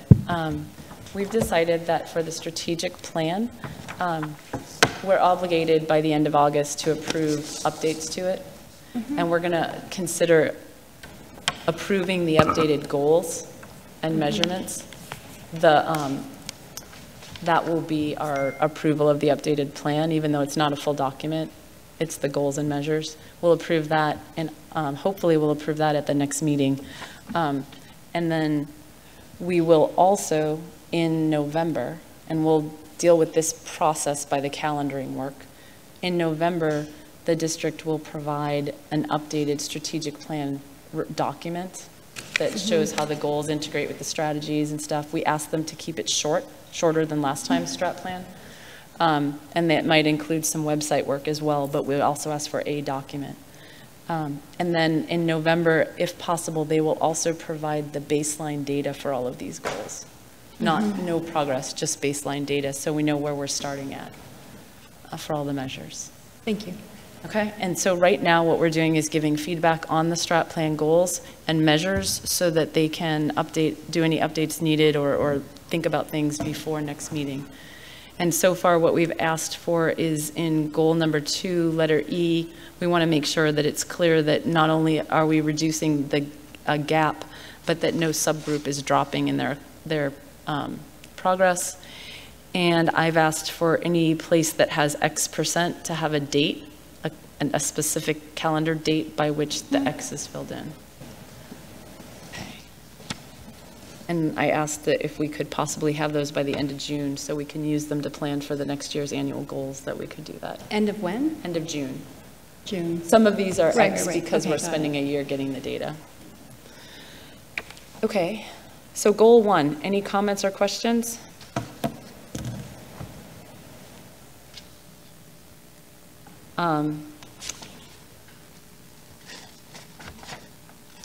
I think for B, I'd like to see a date about the inspiration piece when we will have the actual measure there.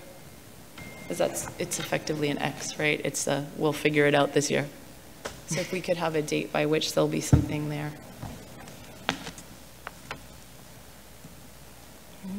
All right, anything else on goal 1? Goal 2?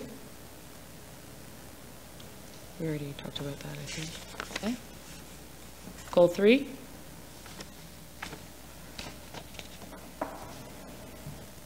Well, here's where we had the X's. Oh, yeah, so the X's in goal 3 need to get a date on them.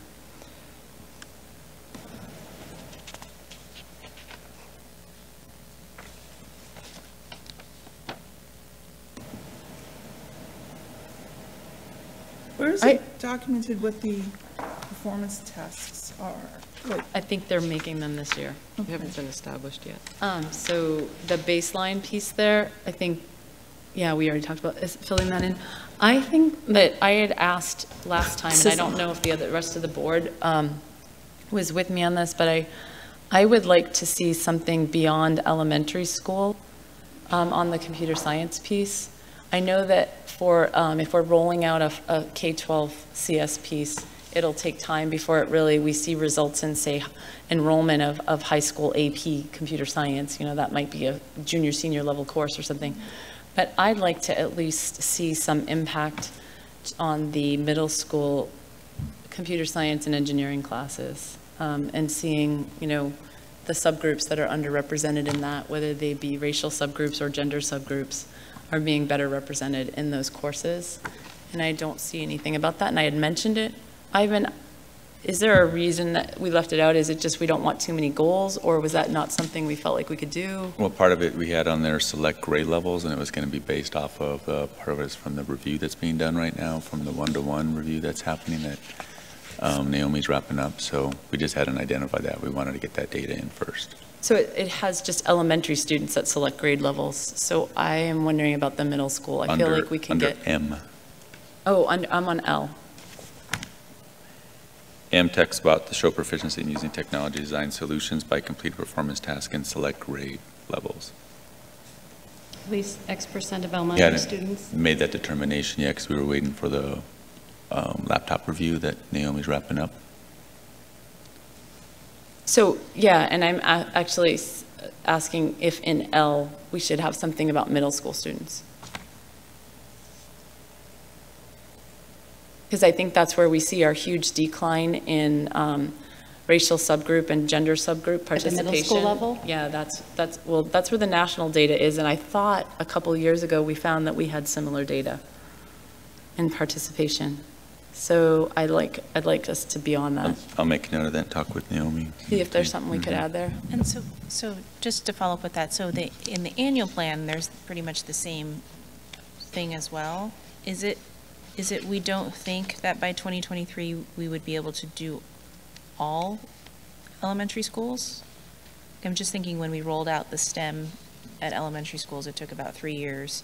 Are we not thinking, we think computer science is going to take more than 3 years? It's just a funding issue for us. I think the original proposal we had for us to do across all elementary schools was under $3 million, rolling it out every 4 schools every year. So it's a funding issue. So that would be 16 schools. Wait, that should be just We have 19 just shy elementary of schools. all. We have another year to go or so, yeah. And I just want to clarify something that I might just be confused about, because it just says like on M, students in select grade levels show proficiency in using technology, and then we're talking a lot about computer science. Does that mean that we're not including things like that they would have ability to do spreadsheets or give a PowerPoint presentation, or those considered not advanced technologies? That's not covered in this? I thought that I think is Eva the person to answer this? Because my understanding was that the use of technology is everything from like, it could encompass things like using the computer to do research, like, and being able to judge what good sources are, to being able to use applications, to, that one's a little bit broader, right? Much more applied in terms of what they're trying to use with the technology. Okay, so it could include all of that? Yeah. Okay. They could be using those as tools to get them to some kind of solution, but it's not the end all. It's not making technology, it's using technology. Right, because you need those skills in this world, you know? Yeah. So should we be taking a step back and asking, is computer science then the right goal to go with goal 3? If We we're did looking- take that step back a while ago, and I had asked about should engineering and computer science and so forth, and the staff came in and said, this is the piece that we're really focused on, we think it's going to make the difference, and that we're making the investment in. So we can, I do we just want? feel if we're not going to be reaching all of our elementary students by 2023,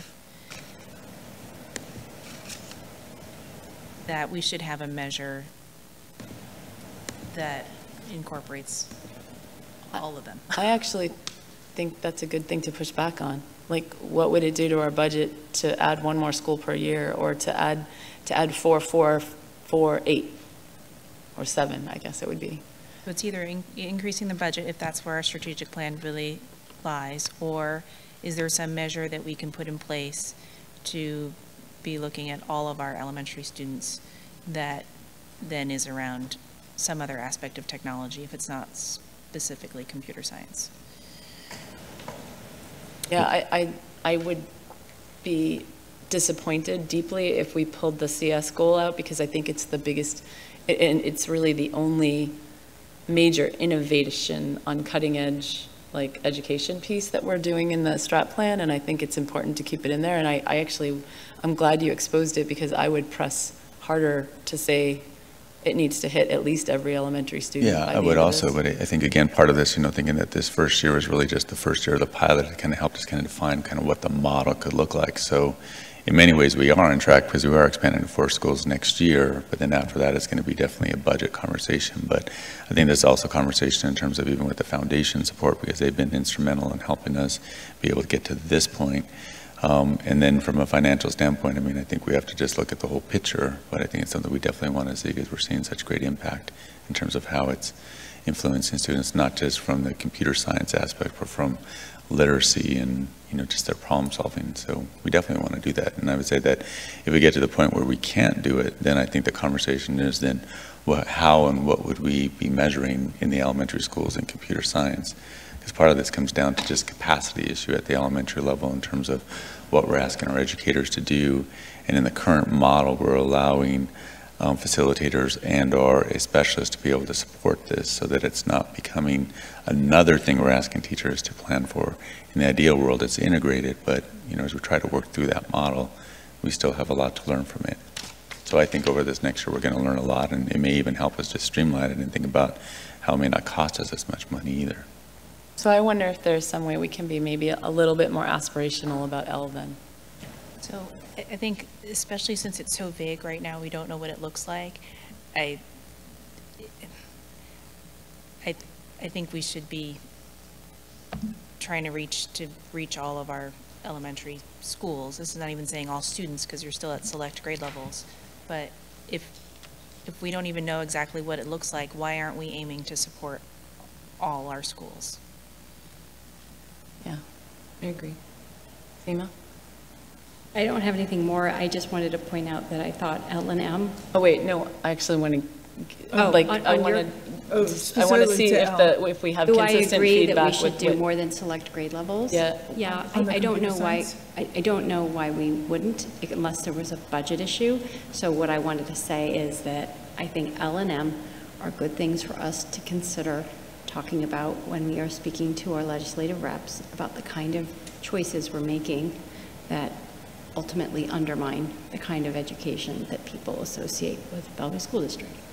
So, meaning we're sitting here splitting hairs over whether or not we'd have the budget to expand to all grade levels, and if that's true, then... And to all our schools. We all can't even get into schools, all to our schools. I think the other part, I think I just really want to remind the board is that this is really cutting edge, that this has really never been done before in terms of looking at the elementary level and thinking about how you actually teach effectively computational thinking, how you measure it is a concept that is really new. I mean, we actually, our staff was over the summer presenting on the pilot this year and are really leading at a national level in terms of what this looks like. You're kind of saying we're not really ready to roll it out, because it's very... And I think from the elements of the strategic plan design on a yearly basis, we can go back and revamp and rethink about it. But I think that if we see what we can learn this year. And again, our reporting structures and the process we have in place around this from our monitoring and progress monitoring design, so that we're continually giving information back to the board so we can collectively learn on this and then make decisions that are going to say,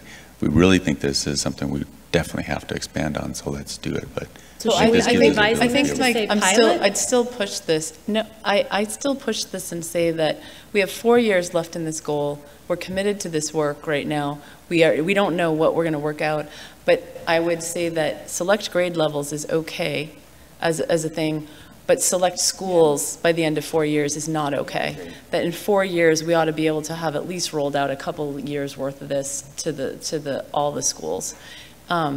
So maybe by year 4, only 2 grade levels at every elementary are covered, but at least every elementary is covered. Every kid gets the And then chance. the question that I have is, if those grade levels hit 4th or 5th grade, and maybe even if they hit 3rd grade, I'd love to look at 6th grade enrollment or 7th grade enrollment, probably 6th, in the engineering and computer science classes and see if we're changing the demographic of that.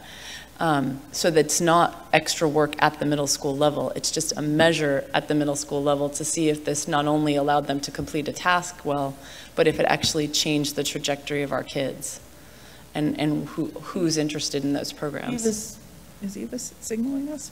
Well, I was just going to say that we're going to be working on a strategic plan at our cabinet this summer. Summer's over. And one of the areas that we're looking at that we've already, as an example, fleshed out is the elementary computer science implementation. And so the vision is that this coming up year, we'll implement at the 4 title schools plus Overton. And then what we put in our plan so far is make adjustments based on our observation feedback and student outcomes. So, how are we going to determine what worked this year? And then implement an additional 5, and an additional 5, and then the final 4. So yes, by 2023, the idea is every elementary classroom will have computer science. Okay. So if there's some way we can reflect this in the document for next week, and the part about whether or not we can do a measure for maybe the measure I'm recommending is not the right one, the measure of 6th grade CS and engineering enrollment, but something that shows whether or not there's a sustained impact from doing this with the elementary kids, that the kids carry with them, not just in that year of finishing a project, but in actually being influenced and open to this work. I think it's an important measure for us to consider because I think we'd learn something from it. So if you guys could consider that and discuss about whether or not you could add that, and if you can't add it but could consider adding it, or maybe just make it clear that it's something that is being looked at as well. Like maybe one of the things is that you'll also have a measure of sustained impact by the end of this year. Okay. Okay. Anything else on goal 3? Great. Goal 4?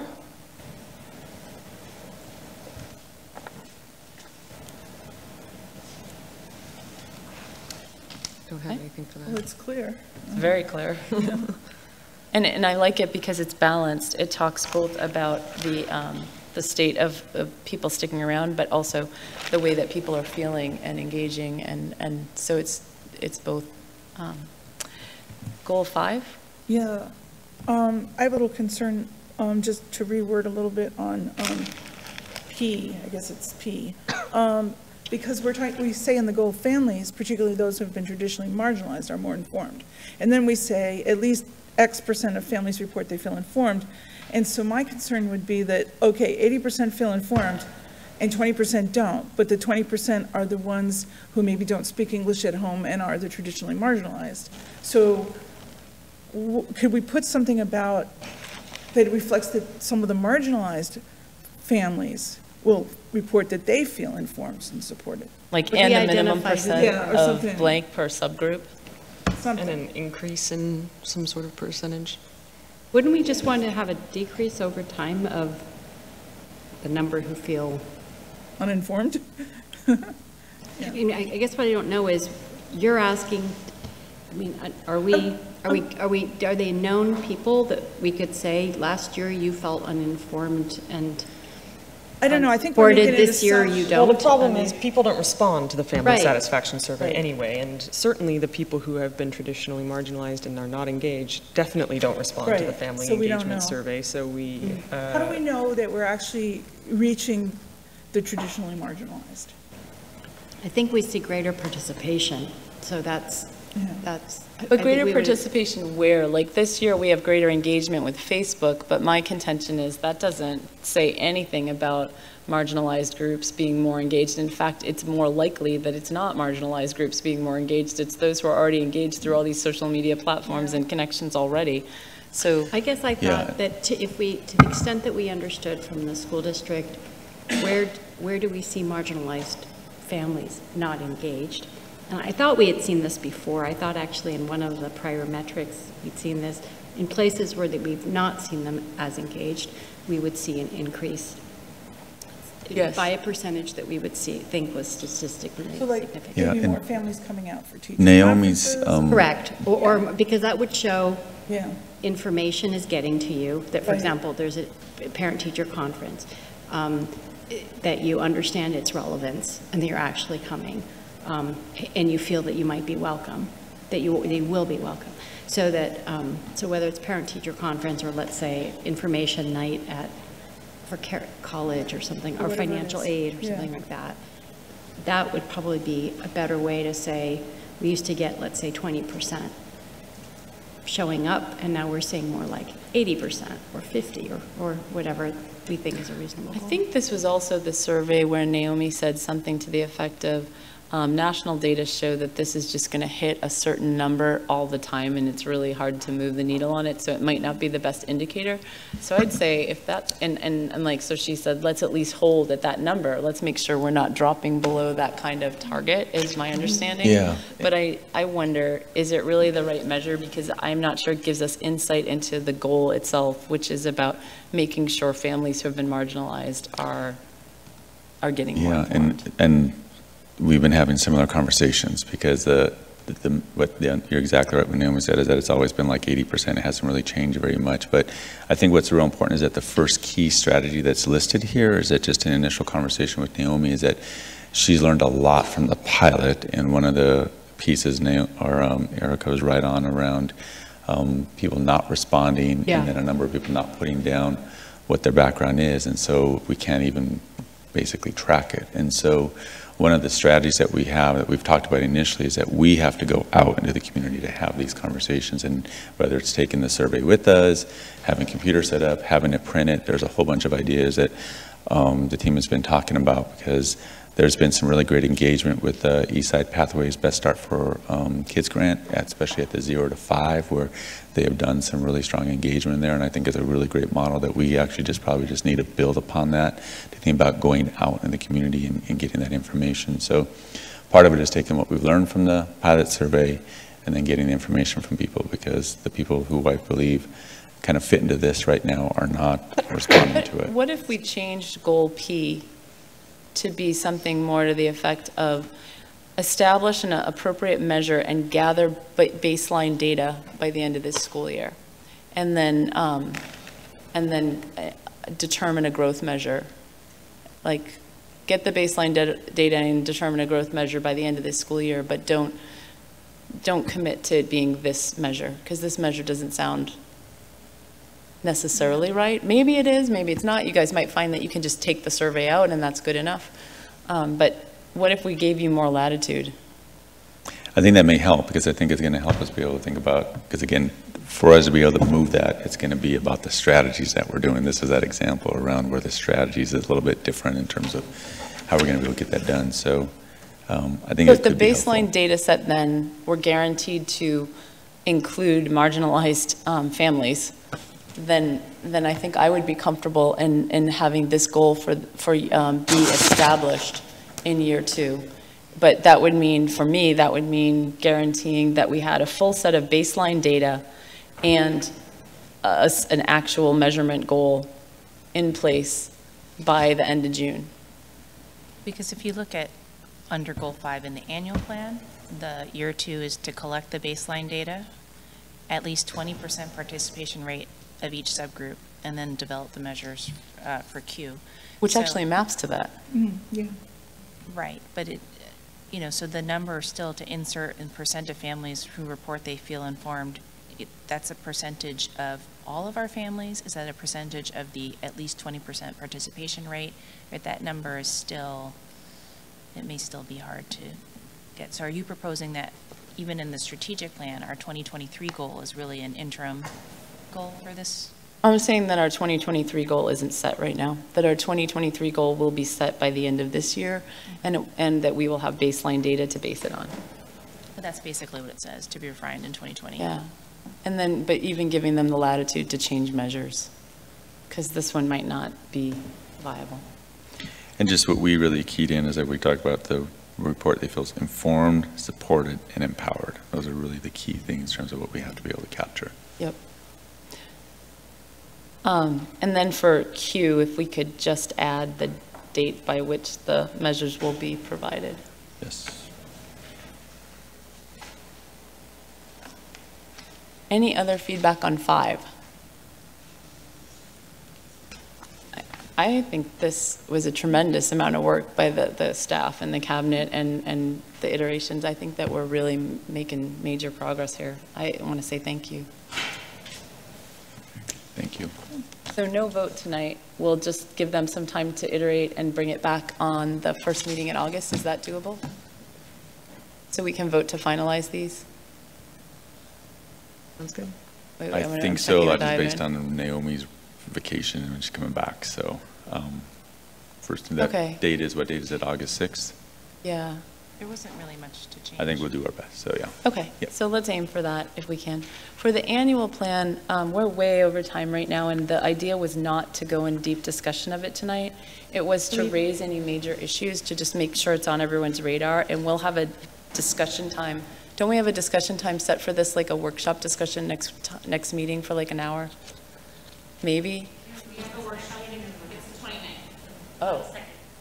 But we have something in next meeting to have a deeper discussion of this. This is just on the 6th? Yeah, this is just supposed to be a chance, if you have issues you want to raise or flag, if they're major, to just get them out there now.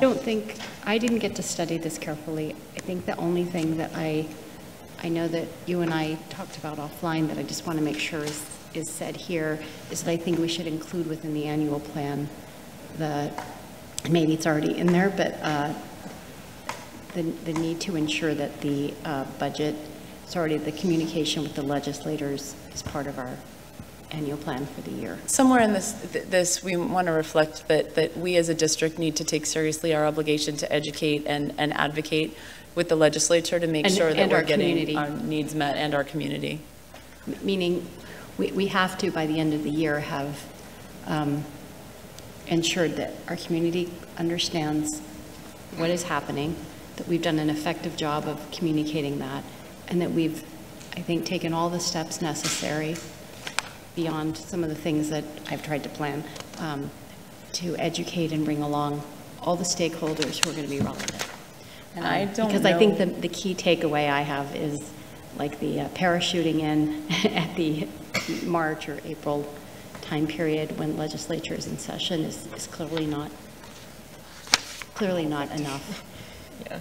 I think it would be an ask for an additional goal because it doesn't fit under one of the core 5 goals of the strat plan, but it is one of those sort of underlying goals that if we don't take care of it, we won't have the funds to do the work we need. Yeah, and I think it will, it'll take planning by your staff, and so therefore I thought if we don't have it reflected, you don't even have anything to tie back to show, frankly, success for the year, which I hope is, the outcome. And I actually think that Melissa, Eileen, and Michael have all done work in this space and are already on it and thinking about our long-term legislative advocacy and communications work. So if we could just formalize that as one of the additional program plan goals. Oh, yeah. That would probably be helpful. That's what I just wanted to clarify. So Yeah. in the program plans, yes. Wait, and let me this came out of the Ledge Committee, so do we have agreement from the rest of the board that that would be an appropriate goal to add to the annual plan on the additional plan goals? Yes, I think it's important.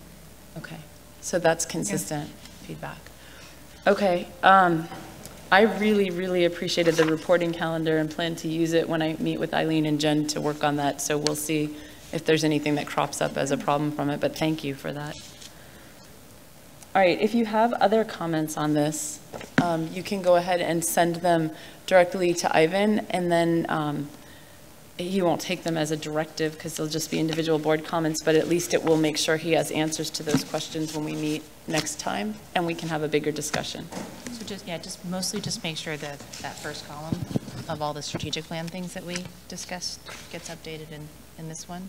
Yeah, And then so there we was a said by August 6th. footnote for goal 2, but there's no, it says 1 footnote, and I didn't see where that was, so, and then there's asterisks.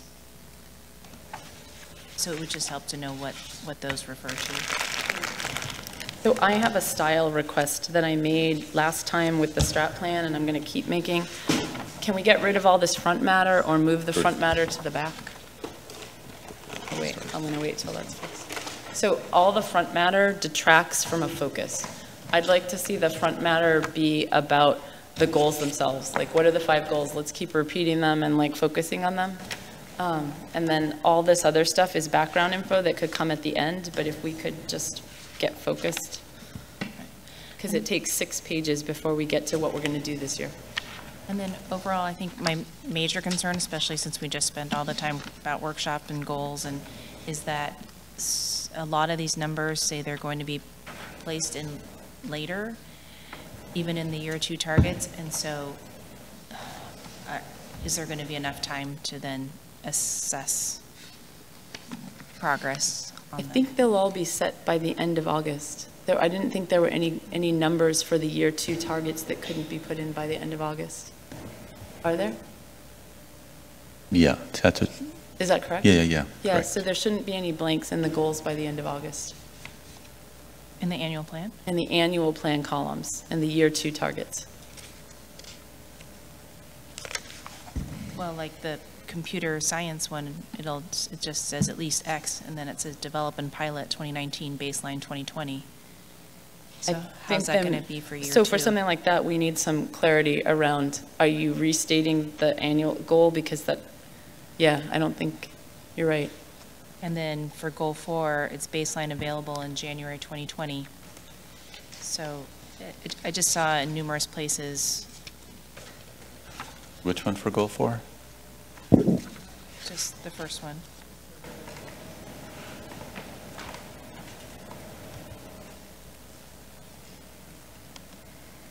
It's like the baseline will be available in January 2020, but the monitoring and reporting timelines in November and March. So it's just to January to March. But the November data is a staff attrition report is what we'll be able to have, and then the March will be based off of the engagement survey.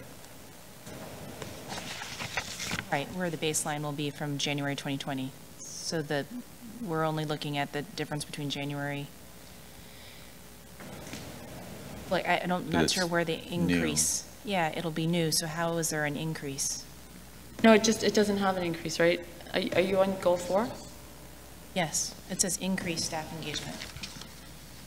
Oh. So how are you going to increase it if we only have the baseline in 2020 and then we get the report in March? So we're I just don't think it- I establishing the think it's baseline just- during that time. So then it's not really a goal. Like, we just spent time talking about how we want to have goals and see progress on them. Then is it really the right one? So is the goal for this year to collect baseline data, or is the goal for this year to collect baseline data and see an improvement from something else? It's brand new, so it's going to be just baseline data. Okay. So then it's not really increased staff engagement. Yeah, that's not the goal, right? Yeah, Right. I agree. So we have to rewrite that. Then it goes back to, then it's again, like we talked about, then it's more of a process thing, and we're not actually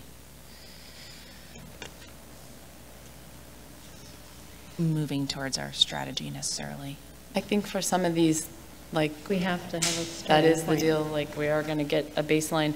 If we're implementing work as opposed to taking a measurement, if we're actually doing work this year, then I want to know that we have a measurement to see if the work we implemented was effective.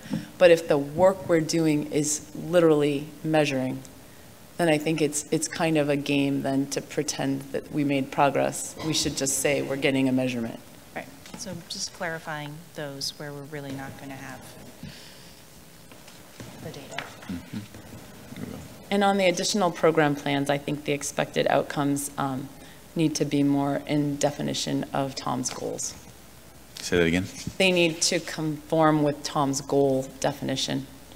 For the program plans? For the additional program plans, yeah. The expected outcomes are not outcomes, they're still actions on the vast majority of them. Develop strong systems, be more effectively able to manage, provide facilities.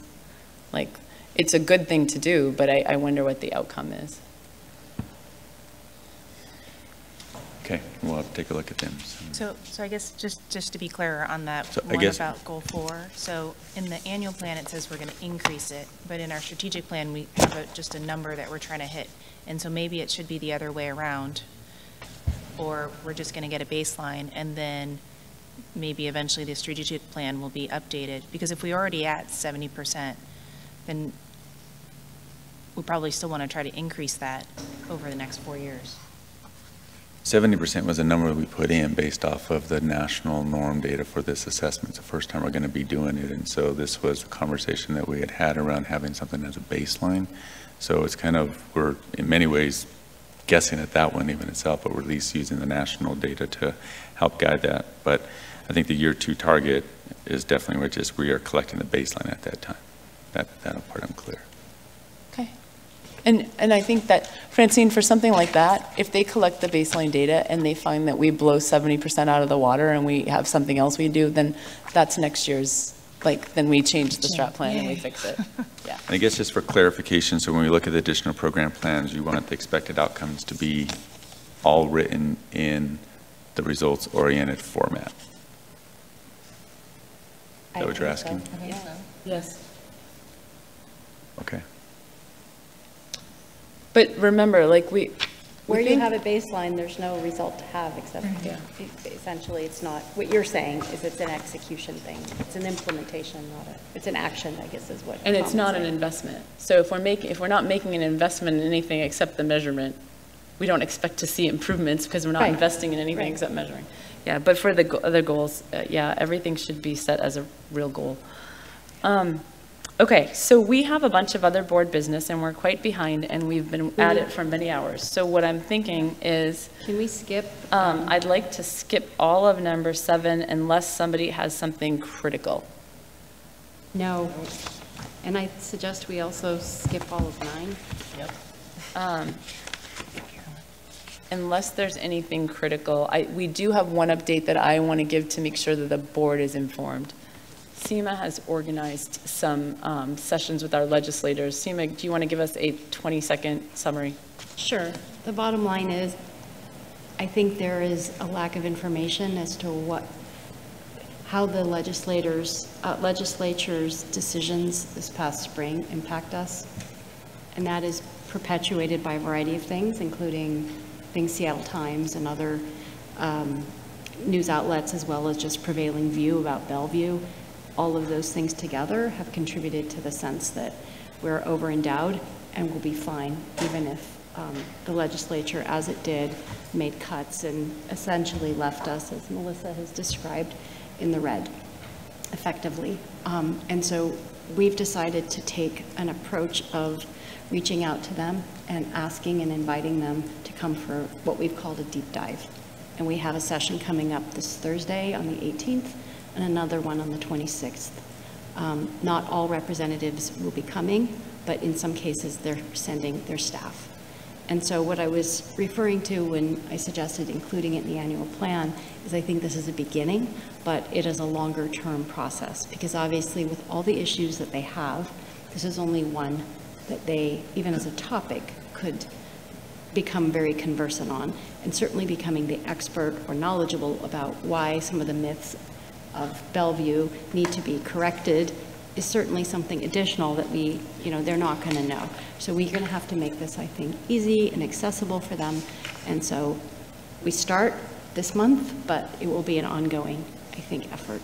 And we'll see if there's an event we can do with the full board at something like that. But this one, we wanted to just get started with the no quorum and just kind of get it going. Yeah. I want to call out a lot of appreciation for the enormous amount of work that Melissa and team have done to prepare the slides. And Jen's done a lot of organizing to communicate with all of the legislators and their assistants. And it's been a team effort, and we wouldn't be able to do any of that without them.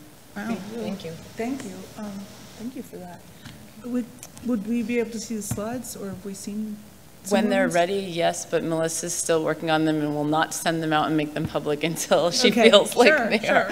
Yeah, I think actually the best bet would be after the 26th to share that, because I think the 18th will allow us to have some feedback, and then what gets prepared for the 26th will probably be. For those on the Finance Committee, it will probably be more intuitive. I think for the rest of us, it could be something where you could one-to-one maybe connect with Melissa and get a little walkthrough. Certainly, it's helpful. If you develop an easy way to explain this to yeah. legislators, we should know so we could explain it to anyone we run into. No, Yeah. and in fact, I think we all need to. And Yeah. so I think that's part of the plan that Michael and team will be developing, is how do we, in an appropriate way, strike the right balance of bringing our community along, just so they understand, not in a panicked way, but in an appropriate way, the challenges we face. And thanks also to Eileen and Ivan and Michael for the work they're doing on that. All right, so We do have one thing Yes. from the Students Instruction and Family Engagement Committee that we need to do an open forum, and that's in our plan. So under C, it says complete plan for engaging our students in community and policy development.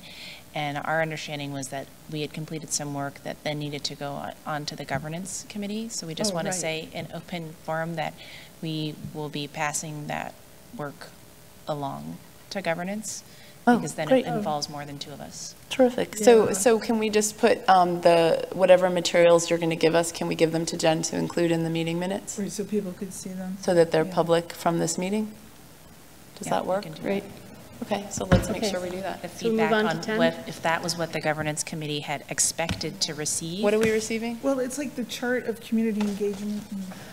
Okay. Yeah. Okay. Some things that, There's some question about whether that was the charge for the committee, and we completed it and are passing it along or not. So we need to advance Pass it along and we'll pass it back to you at the next meeting if we need to. Thank you. there you go. Thank you.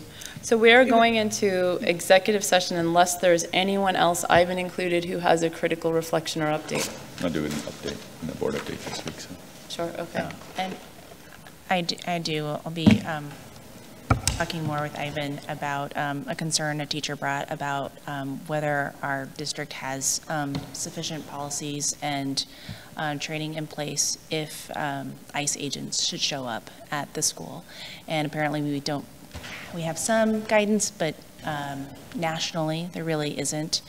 And so whether and there's a sample resolution and information that we could consider as a board to make sure that our district is ready, especially potentially before school starts again in the fall.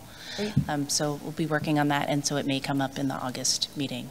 Perfect, thank you. Thank you for doing that. All right, so we're going to meet as a board with the superintendent, and I'm going to read the reason for this. And it is the same reason we met in the first, so I'm going to read the first sentence and not the whole thing, the first phrase. To evaluate the qualifications of an applicant for public employment or to review the performance of a staff member. And then there are a bunch of caveats about how we have to act responsibly in public. And so if we have any actions that we want to take, we will come back to public meeting. We will be in this meeting for a minimum of 30 minutes, so 8:05 is when we will come back. Just quickly, because on that, on Executive 2, Yeah? is there any way we could flip those at all? Just because I know there's some staffers that are specific for Executive 2. Yeah.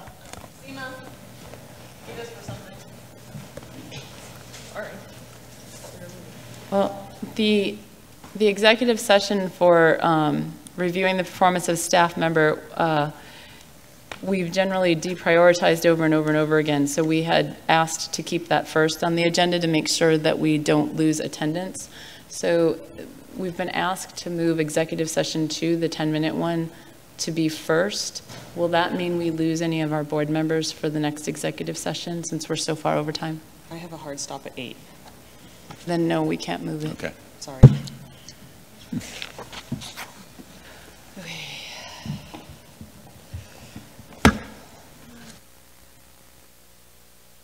Going into executive session for 20 minutes, and we'll be back at 5 of, and that way if we can keep this shorter, then we will, so that we can try to move the other one up faster.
I don't know, this is what we're gonna do. We're back early from executive session. We are going to now do executive session 2 to discuss, dang it, real estate and other things that need to be discussed in executive session, and I don't have, I'm trying to find it. Does anyone have the wording for me to read into the mic? In this room. And we will do that for 10 minutes, and then we will go back into executive session for the first reason.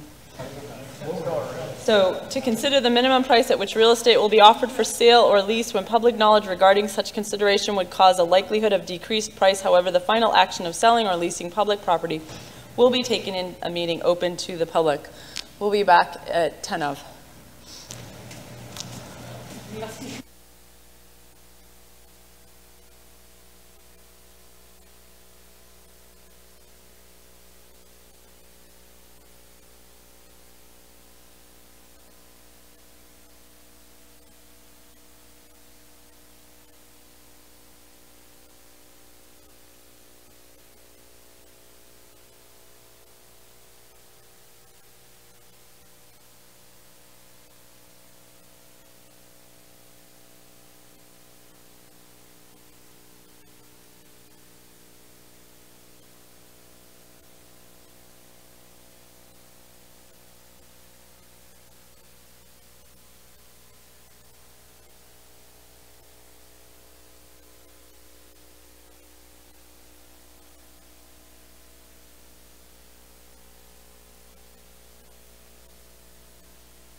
We have concluded executive session 2 and are returning to executive session 1. We will be back by 10 after 8. Thank you. I'm not reading it again. I read it earlier. That's no one here.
All right.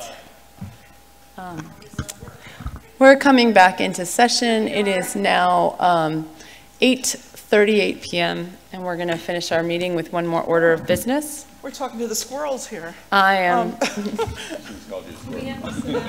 You don't have to sit down. I am going to make a motion that our board approve some amendments to the superintendent's contract in recognition of his dedication, hard work, and progress that he's made this year, and his commitment to progress to come. And we want to recognize that, and we also want to really want to appreciate and emphasize his commitment to setting measurable goals and really making progress in our district and helping us move the needle. So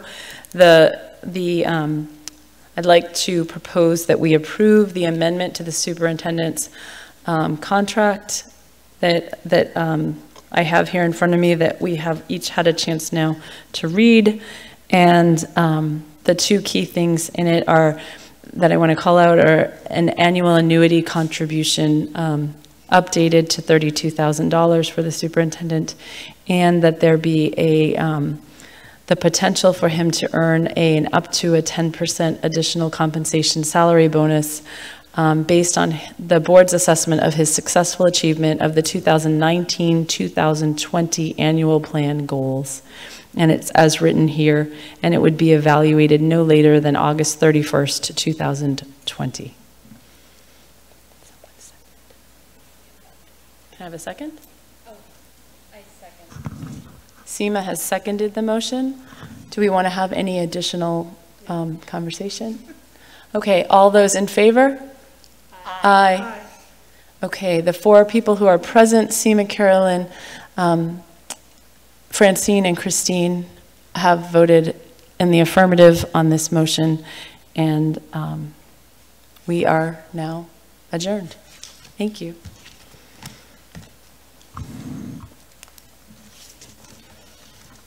Okay. Oh, can